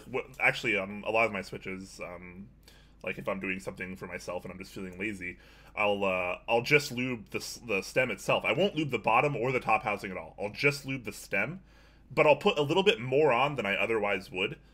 Like if I were to lube the other parts, and then I'll just I'll put a little bit more on the stem, and then I'll just I'll press it a few times. I'll use it, and then it kind of thins out over everywhere that you normally would have lubed anyways. Sure. So yeah. I mean, maybe not everyone's favorite approach or anything, but obviously it's just a way of transference at that point. Cool. Comdata says that you're smell blind, so that's something else to add to your colour blindness. And Talisman Solution says he thinks I had a stroke. Oh man, you guys are silly. Just because I'm disabled doesn't mean that you should make fun of me. Now smell the bag. Oh, that's a good idea actually. I didn't think about smelling the bag. Put your nose in the bag. Oh, that's pretty bad actually. Yeah, it's really noticeable, isn't it? That's pretty bad. It smells. Oh man, that's pretty bad. It's really noticeable, isn't it? There is a real smell there, and it smells like feet, kind of. I couldn't say what it smelled like particularly, but there is a particular smell to cream switches, and it doesn't smell like cream. Funnily enough. No, it's yeah, that's. It's kind of like feet mixed with like rotten fish. Melodet's saying, how do the creams taste? I am not eating. I think you should lick one. I am not the streamer that does that. I'm sorry. Okay, fair enough. Fair enough. Other streamers might, but actually, I don't think Nathan does stuff like that anymore on stream. I think he's trying to become a little bit more professional. But I remember he used to like taste, he used to lick like caps and switches, and he drank like lube water when him and I were on stream once. It was something I didn't endorse, but hey, you know, he does him, and that's fine. Anyways, Barry says all of Quakeham's senses are busted. Probably. Yeah, every one of them. Do you know what senses busted most of yours, Brian? Apparently all of them. I don't know. The sense of where the post office is. Oh, you're getting me hard on. Yeah. What's bad is I just packed and sent out 3 other international shipments, and it wasn't yours. Oh my God, Brian! Oh. I'm terrible. I'm so bad. I'm sorry. I don't know. Anyway, Pluto19, he has linked to the Infinity's colours. So I don't think he said whether they were. Oh, they are the same colours. Yeah, WFJF white and BFE blue. I'm pretty sure that's what we read out earlier on. So yeah. Wow. So even in my colorblindness, you recognize them correctly. I recognized them. Yeah. Oof. Man, sometimes I'm pretty good. Straight class. Sashimi calling. Oh no, I was gonna say we missed one from Sashimi's calling out that we didn't mention him and his build when he did his TMR50. So yeah, sorry, dude. Yeah, we know you built your TMR50 and it looks lovely. It really does. Yeah, I mean, it might not be as lovely as, you know, mine or Jay's, of course, because ours are better, you know, because they're, you know. Yeah. Kidding, obviously. Straight classy, we have a little question from him. He says, creamies, will those be in stock or were they at GB? So creamy switches and cream switches, 2 very different things. They are both things and they are both different things. So I have both. I do not really care for the creamy switches, which are done by Geek Maker. The cream switches from NovelKeys, I do really like the feel, but apparently not the smell. And they will be in stock. This was for a pre-order, so the pre-order he was just getting a bunch in stock, but this was for the pre-order price if you order early enough. But he will have them in stock for I think 65 cents each, very soon. So yep. Yeah, I think they're also available on Keyboard Fans as well. I'm pretty sure I've seen a couple of people have received their orders from Way 2. So if you ordered from Keyboard Fans, they are being shipped as well. Straight Classy asking, thoughts on your text to speech bit setting. Are the memes too annoying / disruptive? It's kind of fun in Nathan's stream where the notations are text to speech. You know, I actually haven't thought about turning that on. And if I'm being honest, it can get kind of memey, and I do want to keep the main show a little bit. Sorry, I had to hit the mic there, guys. A little bit more professional, I guess you could say. I don't want to have it be too ridiculous, and obviously, if it does text to speech, like people can just type whatever they want, and it can definitely interrupt the show. So I think as far as the text to speech audio goes, we're probably going to keep that off of the main show. You know, it might be fun to put it on build streams or something, but I don't really know what Twitch's terms of services are. If people are going to say like really bad things that they shouldn't say on stream, I don't know if that can maybe affect us negatively on Twitch. So I think we're just going to take the safer route now. I do realize that, you know, for a lot of people it might be more fun, more interactive, and I totally get that. It's more fun. I've been in streams where they do that, and it can certainly be fun, but I think we're going to take the safe approach and keep it off for now. Yeah, the other thing as well is I think, as you alluded to that, Brian, I think it works better for someone who's a solo streamer. So like Nathan Kim's stream are, you know, for the vast majority, just him. Whereas when it's me and Brian together, we kind of bounce off each other and talk about different things. And something like that could really affect our flow, and it just wouldn't make a good show for 2 people. But exactly, yeah. I think it would make the show less watchable. Mainly because on a build stream and stuff, it's usually one person and you're doing something. You're not necessarily always talking. On a show like this, our main show, Jay and I are always talking. There's no like breaks where we stop and do other things for a while, like a build stream. This is like we're constantly talking about one thing or another. Yeah, absolutely. But good question. Yeah. Yeah, it's a good question. It's a good question, and some good reasons both for and against it. But I think, as Brian says, we're not looking for it on the mainstream right now. And 10 Strong didn't tag us, but he said any TKL group buys or DIY kits I should be on the watch for in 2019. I saw the U80 Q2 tees. Is there anything else to keep in mind? So there's the Vern coming this year from Zambamon. That group buy should be up soon. I don't think he's set any particular dates yet. He's having some of the boards recoated, but they'll be out shortly. And you can go back and watch my old build stream of one if you want to see one. It's just on the shelf above me. Anything else, Brian, you think of from a 10 keyless perspective? Oh man, what else is coming out in TKL? The only other one I remembered was the Vern as well. Man, I can't think of anything else. What you could do is you go to topclack.com, go to the weekly news section, and just kind of browse what we've talked about in all the most recent episodes. Mm-hmm. I've been really good about linking all the news there, so you can check out all the ones that we've talked about. It's a little summed up, a little bit easier than maybe searching other places for TKLs. Yep. But yeah, unfortunately, I don't have a better answer at the moment for you. Yeah, the other option is to go and jump on the Discord and just have a chat. The guys on the Discord are really knowledgeable about the community. I'm sure they'll be able to point you in the right direction to some of the TKLs if we can't think of any. Yep, absolutely. Sushi says he likes the more integrated approach, feels more natural. All right, cool. Good to know. Good to know. Yeah, we'll have to put up a straw poll for that, I think. Okay, who's next? On the same vein of that, Tectonic Plate says, in the VOD version of the show, it would be harder to scan content if sponsors are mixed throughout. That's true and false, true. Because it would be true if you're just trying to scan through the show, like you're just scrubbing through it physically.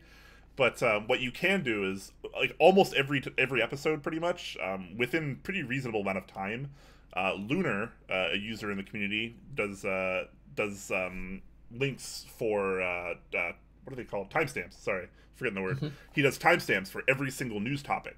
So if you want to just see one news topic and not have to worry about a sponsor spot, you can just click on that news topic. And those are always below the YouTube VODs in the comments. So it's pretty easy to skip through the show that way. That way, if I get it, not everyone wants to see advertisements for sponsors. You can just kind of click on what you want to see. Yeah. Okay, what's up next? Ayameru is asking, what are your most anticipated keyboards or keyboard accessories of 2019? So still early in the year, obviously, but what are we looking forward to this year, basically, keyboard-wise? Keyboard accessories-wise, I'm looking forward to those wrist rests we talked about earlier on. I definitely want to pick up one of those. Yep, yes, please. In terms of keyboards, I'm looking forward to building my JO1, which is quite selfish. It's sat at the side of me. I'm really looking forward to building that. I'm also really intrigued to see something that's been teased by Dixie quite recently, which is called the Bower, but that's pretty much all he's told us so far, the name, and one really, really kind of obscure render. So I'm really interested to see what that is and what that's all about as well. Yeah. I actually forgot he teased that. I'm interested to see more about that. I don't know. I mean, what have I joined this year? I mean, I've joined the Zeno. I've joined the Leaf 60. Mm-hmm. I joined GMK DMG, enjoyed PBT Slate. I'm looking forward to all of that stuff, obviously, and some more things that I can't talk about. But yeah, I'm definitely looking forward to all the things that I've joined. Hamon, obviously, just recently launched. We talked about that earlier. Looking forward to that. Have been for almost a year now. Yeah. I think in terms of key sets, I'm really looking forward to GMK Waves running. I'm quite interested in that set. And Mizu as well. I really want to see that run. Mizu, yeah. Definitely looking forward to Mizu. Fantastic. Yeah. Sushi is asking you a question. Jay, are you going to be building your TMO50 with split space, or are you going full size like a heathen? I'm going full size space. I would not cut well with split space, and I'm also going to use the proper stagger as well. I'm not going to use the alternate stagger. So, yeah. I'm definitely going to rebuild mine with normal space. I think. Not that this has been throwing me off too much, but I do think it's more aesthetically pleasing to have alpha colored spacebar. Like I just Yeah. I don't like the way this necessarily looks, even though I love the board itself, but I think this could look better. I went with the normal Sure. stagger as well because I don't really see why anybody would go with the other stagger personally. I don't know. Yeah, yeah. No, I think. Do you know what? You made an interesting point there. I think the only set that looks good with the non-alpha colored spacebar is Olivia, and that I prefer that with the rose gold spacebar. Yeah, no, exactly. I think using a mod colored spacebar always looks wrong to me. I do not like mod colored spacebars. Accent colors, okay, I can make my peace. Alpha color is what I always want, though. Personally. Personal preference, that's all it is. Thockbot just subbed with a tier 3 sub for 3 months in a row. I don't even know what that means, but it is obviously cool. And he says, here's one for the beard boys. Yeah, I think that's a pretty big sub. So thank you very much for that. Massive. Yeah, thank you, Thockbot. Really appreciate it, man. Really appreciate that. one for the beard boys. I wish I had like whiskey so I could choose you right now. Yeah, and Gio as well with the subscription, 17 months in a row. So thank you very much for that. And he's also gifted 5 tier 1 subs to the Top Cut community. So Crimson Pelican, Miss Pristine, Amar Ones, Hefties, and AXM2 as well, all getting subs. So well done, guys, and thank you very much for that, Gio. Thanks, Gio. Appreciate that, my dude. All right. Oh no, we're not gonna have questions. Wow, I was farther behind in chat than I thought. Sorry, guys. Yeah, miles behind. Talisman saying as well, first there was how do the switches sound, then how do the switches feel, and now it's how do the switches smell. Yeah, it's great now. Yeah, I mean, I'm not gonna worry about the smell. Obviously, you know, we can air them out a little bit, and then once they're in a board, you're not really gonna be smelling them. Anyways. The ones I've had in my office board for 2 days, they don't smell at all anymore. It's only the ones that I've got left over in the tub that do smell. So yeah, they do wear off really quickly. Good stuff. All right. Sorry, I'm just trying to catch up. All right, Dixie Mech asking, are y'all excited about Mech Madness? Parentheses self plug. All right, so let's touch on that for a second. So if you guys aren't familiar with Mech Madness, you're not sure what it is. I think this is the first year he's doing it anyways, so a lot of us probably aren't very familiar with it. It's kind of what's the best way to say it? It's like a bracket style tournament with basketball teams. Usually, it's in an homage to March Madness, which is a college basketball tournament here in the U.S. of A. Mech Madness is kind of taking out the same vein there, and Dixie's presenting this as a bracket-style tournament of keyboards and key sets and such, of things that came out in, I mean, things that came out in 2018, I imagine, is probably how it's going to do. He's going to do everything that came out in 2018 as far as keyboards and key sets, which is obviously a lot of stuff. So really interested to see how that goes. Yeah, so... it's a pretty cool event. Actually, Dixie, if you're still in chat, can you actually link the page if you have it up yet? Yeah, put that link up, yeah. That'd be great so people can actually check that out. So basically, yeah, the way it works, it's going to be a tournament-style, bracket-based system. I think it's going to last all month, and, you know, people will vote. The users will vote on what they like better based on what the matchup is. So let's say, you know, you have GMK blah, blah, blah versus, you know, GMK blah, blah, blah, and people will vote which one they like more, and then that one will move on to the next round, and eventually you'll have, you know, your final two, then there'll be, you know, the best of the year, basically, which is really cool, and it's going to be really fun. And I've been talking with Dixie a little bit about it, and we're actually going to be kind of presenting it in a way, so we're actually going to be adding a little segment on every Top Clack episode for that month of March, where we talk about what's been going on with Mech Madness, and we, you know, talk about the matchups that have happened, what's going on, you know, what we can maybe expect, and what's coming up in the future for it. We still have lots of details to work out, so, you know, things aren't really solidified yet. It probably won't start until obviously the end of this month / the beginning of next month. So still got some ways to go on that, but we're gonna be working with Dixie to kind of be presenting that more professionally, and it's gonna be a lot of fun, guys. A lot of fun. Yeah, really looking forward to doing this as kind of like almost like an end of game commentary type thing with surprise winners and losers of the week and all of that kind of good stuff. So we're going to have some fun with that one. It's going to be good watching. Yeah, it's going to be really, really cool. And there are lots of sponsors for Mech Madness already. There's going to be lots of prizes that you can win. It's going to be really, really fun, guys. It's going to be really fun. You're going to want to make sure Yeah. that you're going to be getting in on that. But we'll definitely talk more about this as we get closer to that time and we have more of the information going on. Absolutely, absolutely. And Comdata55 is asking, any idea if Laser will be running again in the nearest future? Given that it's a Mythos set and it ran through Mass Drop and it only just ran towards the back end of last year and it sold 2,000 sets, I don't think it'll be running anytime soon. I suspect it will be one of those sets that does get a rerun at some point, but I haven't heard anything on the grapevine about it happening. Yeah, I haven't heard anything either. I would guess, just personal guess, that if he ran it again, it would be in a different profile first. Possibly, like yeah. he might do DSA or SA laser before doing GMK again, but not 100% sure on that. Yep. Sorry, just trying to catch up, guys. Bug Whisperer asking, what are your thoughts on the new God Monolivia? Okay, so we'll give a little backstory there. So if you guys haven't been keeping up with the Heavy 6 group buy run by Norbauer, he's come into a little bit of a snag, and a lot of the anodization units that he had done are not up to his quality standards. So he's basically paying, like, he's giving refunds for all the ones that are like just not on the quality that up to the level of quality that he wants, basically. So he's giving refunds on those, and then he's also opening up the buy again, basically, for people that want to rebuy or maybe missed it out on the first chance. And he's added other colors. You will notice that he's taken away all anodization options. So he's strictly going powder coat or PVD on this run, as far as I'm aware.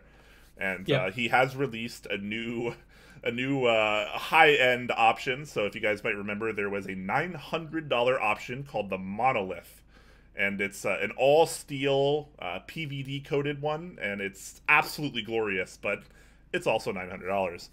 And he recently added another one on that echelon called Monolivia, which, if you might guess from the name, is a rose gold PVD steel option at the $1,000 price point. So, which is there you go. Insane in all aspects of the word. I'm sure it's going to be absolutely amazing. And, whilst I'm not getting one, I do want to see one. So I do hope that someone brings one to a meetup, because wow. Yeah, some people might get, like, I remember talking with him before he launched it, and he's like, yeah, I'm expecting to sell like 3 or like 4, maybe 5 of the monoliths, and then he got like 30 orders in the first week for like the monolith, crazy. And he was like, what? Why are people ordering this? There are going to be people out there that order the Monolivia, and I bet Olivia will be one of them.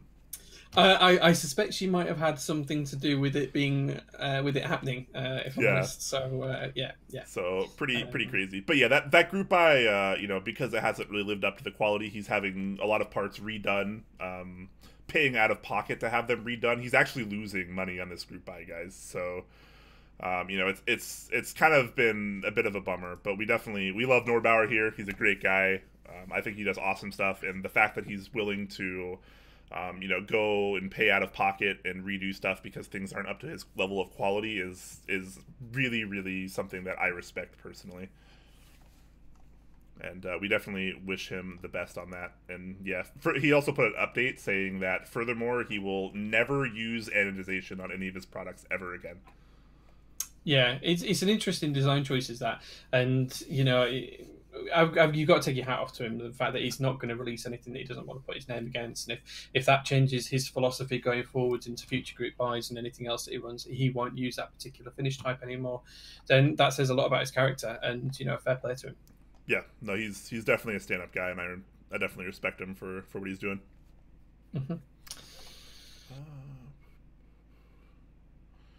Okay. If you guys are asking questions, make sure to use the @TopClack tag, guys. There have been quite a few that haven't used it so far, and it makes it really hard to sort through at times if you don't use that tag. Mountain Block's asking, why do you think there are so few options for custom full-size keyboards? That's a really good question. I think the obvious answer is a lot of people don't really need them. That's kind of the obvious reason. Also, it does cost more. Obviously, you're going to be using more material, more machine time. I think those are probably two of the big ones. I think one of the big reasons for me is in the community, people come to the community because they want something custom, they want something that fits their particular usage, and we see a predilection for smaller and smaller boards. So at one point it was all 75%, then it was 65% and 60s. Quite recently, there's been a lot of 40% boards. And I think, as Brian said, a lot of people don't need those big boards anymore. They don't need a full-size board for what they do for a living or for what they do for recreation when they're in front of the computer. So we're seeing the designs change because that's what the community wants, and that's where the community is driving it. And the more popular things are, the more they will sell in that kind of layout, size, and options. So I think it's just literally that's what the community wants, and the more the community drives it, the fewer options there'll be for full size, unless the community changes its mind in the grand scheme of things, and they do start to want more full size boards. I think really these days the only time you get a numpad on a board is if you're buying an 1800 or something like one of the more obscure duck boards like the TCV3. And it's just a sign of the times. People don't need a numpad anymore. So why bother including it on a custom board? Because that's not where the community is heading. Yeah. Couldn't have said it better myself. And I think we're actually caught up on questions. Unless I'm blind. And we've already established that I don't have any of my senses. So... yeah, it looks like Sushi saying Mech Center segment on Top Clack. Maybe we could get like a specially made like a banner or something. Like an intro, yeah, not even just like a banner, but like an intro on that segment with like a song, kind of like we have an intro for Top Clack, but like just one like specially for Mech Madness. That could be cool, but I'm also not a designer, so maybe we could work something out. I'm pretty sure Dixie's good with the old graphic design, so I'm sure he can come up with something for us. Yeah, if Garrett wants to make us a quick little intro, sign and song or something, I would happily use it. Yeah. If you make it, Brian will sing it, and so if you make it, we'll get Brian to sing the theme tune. Maybe, yeah, we'll see, depending on what the lyrics are. You pass asking, have you ever considered a Top Clack branded custom? Kind of. It's something I've briefly thought about, but not really. It'll probably be something that happens eventually, honestly, but it's definitely not the forefront of what I'm thinking about at the moment. Yeah, I think we talked about this on one stream before, actually, yeah, Brian. I think we talked about it and said that it might or might not happen. We've both got ideas, and we'd talk about it. Yeah, certainly. It certainly could happen, and that it would be very par for the course, honestly. But Top Clack needs a lot of other things right now. There's a lot of other things that we have to focus on, honestly, to get to where I want to get right now. And, a board just isn't really a stepping stone there. It would just be something for fun later on down the line. Absolutely. And the other thing to call out as well is I've got personal projects with boards at the minute as well that have got my attention. So anything that does happen between Brian and I for a Top Clack board will be down the road when we've got through the stuff that Top Clack needs and focused on that, and when I've got my projects finished as well. Yeah. So we'll see. It definitely could happen, but it's not anytime in the near future, for instance. Mm-hmm. All right, we are fully caught up then, and we're under the 2-hour mark, which is where I kind of like to be. So for the main show at least. So we're gonna wrap it up here, guys. Thank you very, very, very much for watching this week. Hope you guys enjoyed it. Make sure you tune in next week, same time, same place as always, and we'll be back and ready for more stuff. Make sure you look below the stream and you'll find some fancy things like our Discord server, which is our official Discord server, and you can come hang out with us there and play games with us or talk about whatever. There's something for everyone there. And of course you can also check out our YouTube channel down below as well. Appreciate that. Any closing thoughts today, Jay? The first thought is thank you very much to Mountain Blocks for the 111 bits. And no, I think that's about it. If anyone wants to play Division 2, I'll be on it all weekend. So if anyone is up for that, just give me a shout and I'll be jumping into some chat for that later on in the weekend. But yeah, I think that's it. Oh, build streams this week. I'll either be doing a Key Cult #1 on Sunday or the TMO 50, depends on how far I get through Taniz's switches, as to whether I'm ready to do the number 160 by Sunday afternoon or not. If not, that'll be next week. I don't know if you've got any build streams this week, Brian. I might actually. So I have a Duck Viper that I need to do some work on, desoldering, lubing some switches, rebuilding.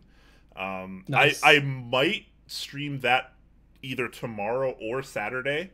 It might happen either of those days, or it might happen neither of those days. It depends on like how far I get with it and what I want to stream. Also, as a side note, my location physically is about to get hit with like a pretty major storm, so I'm not sure if I'll even have power for like lots of tomorrow and or the next day. So we'll kind of play it by ear, but yeah, we're about to get pounded pretty hard with a snowstorm. So we'll see what happens. If I have power, I might try to stream. But if I don't have power, then obviously I will not. So we'll see what happens there. Of course, I'll have updates posted in the Discord if I do decide to stream. But you know, of course, Jay keeps to the Sunday schedule nice and neat, so you'll have that nonetheless. Absolutely, yeah. So yep. So awesome. Thank you guys for hanging out with us, and we appreciate it. And we will catch you next week. See you guys.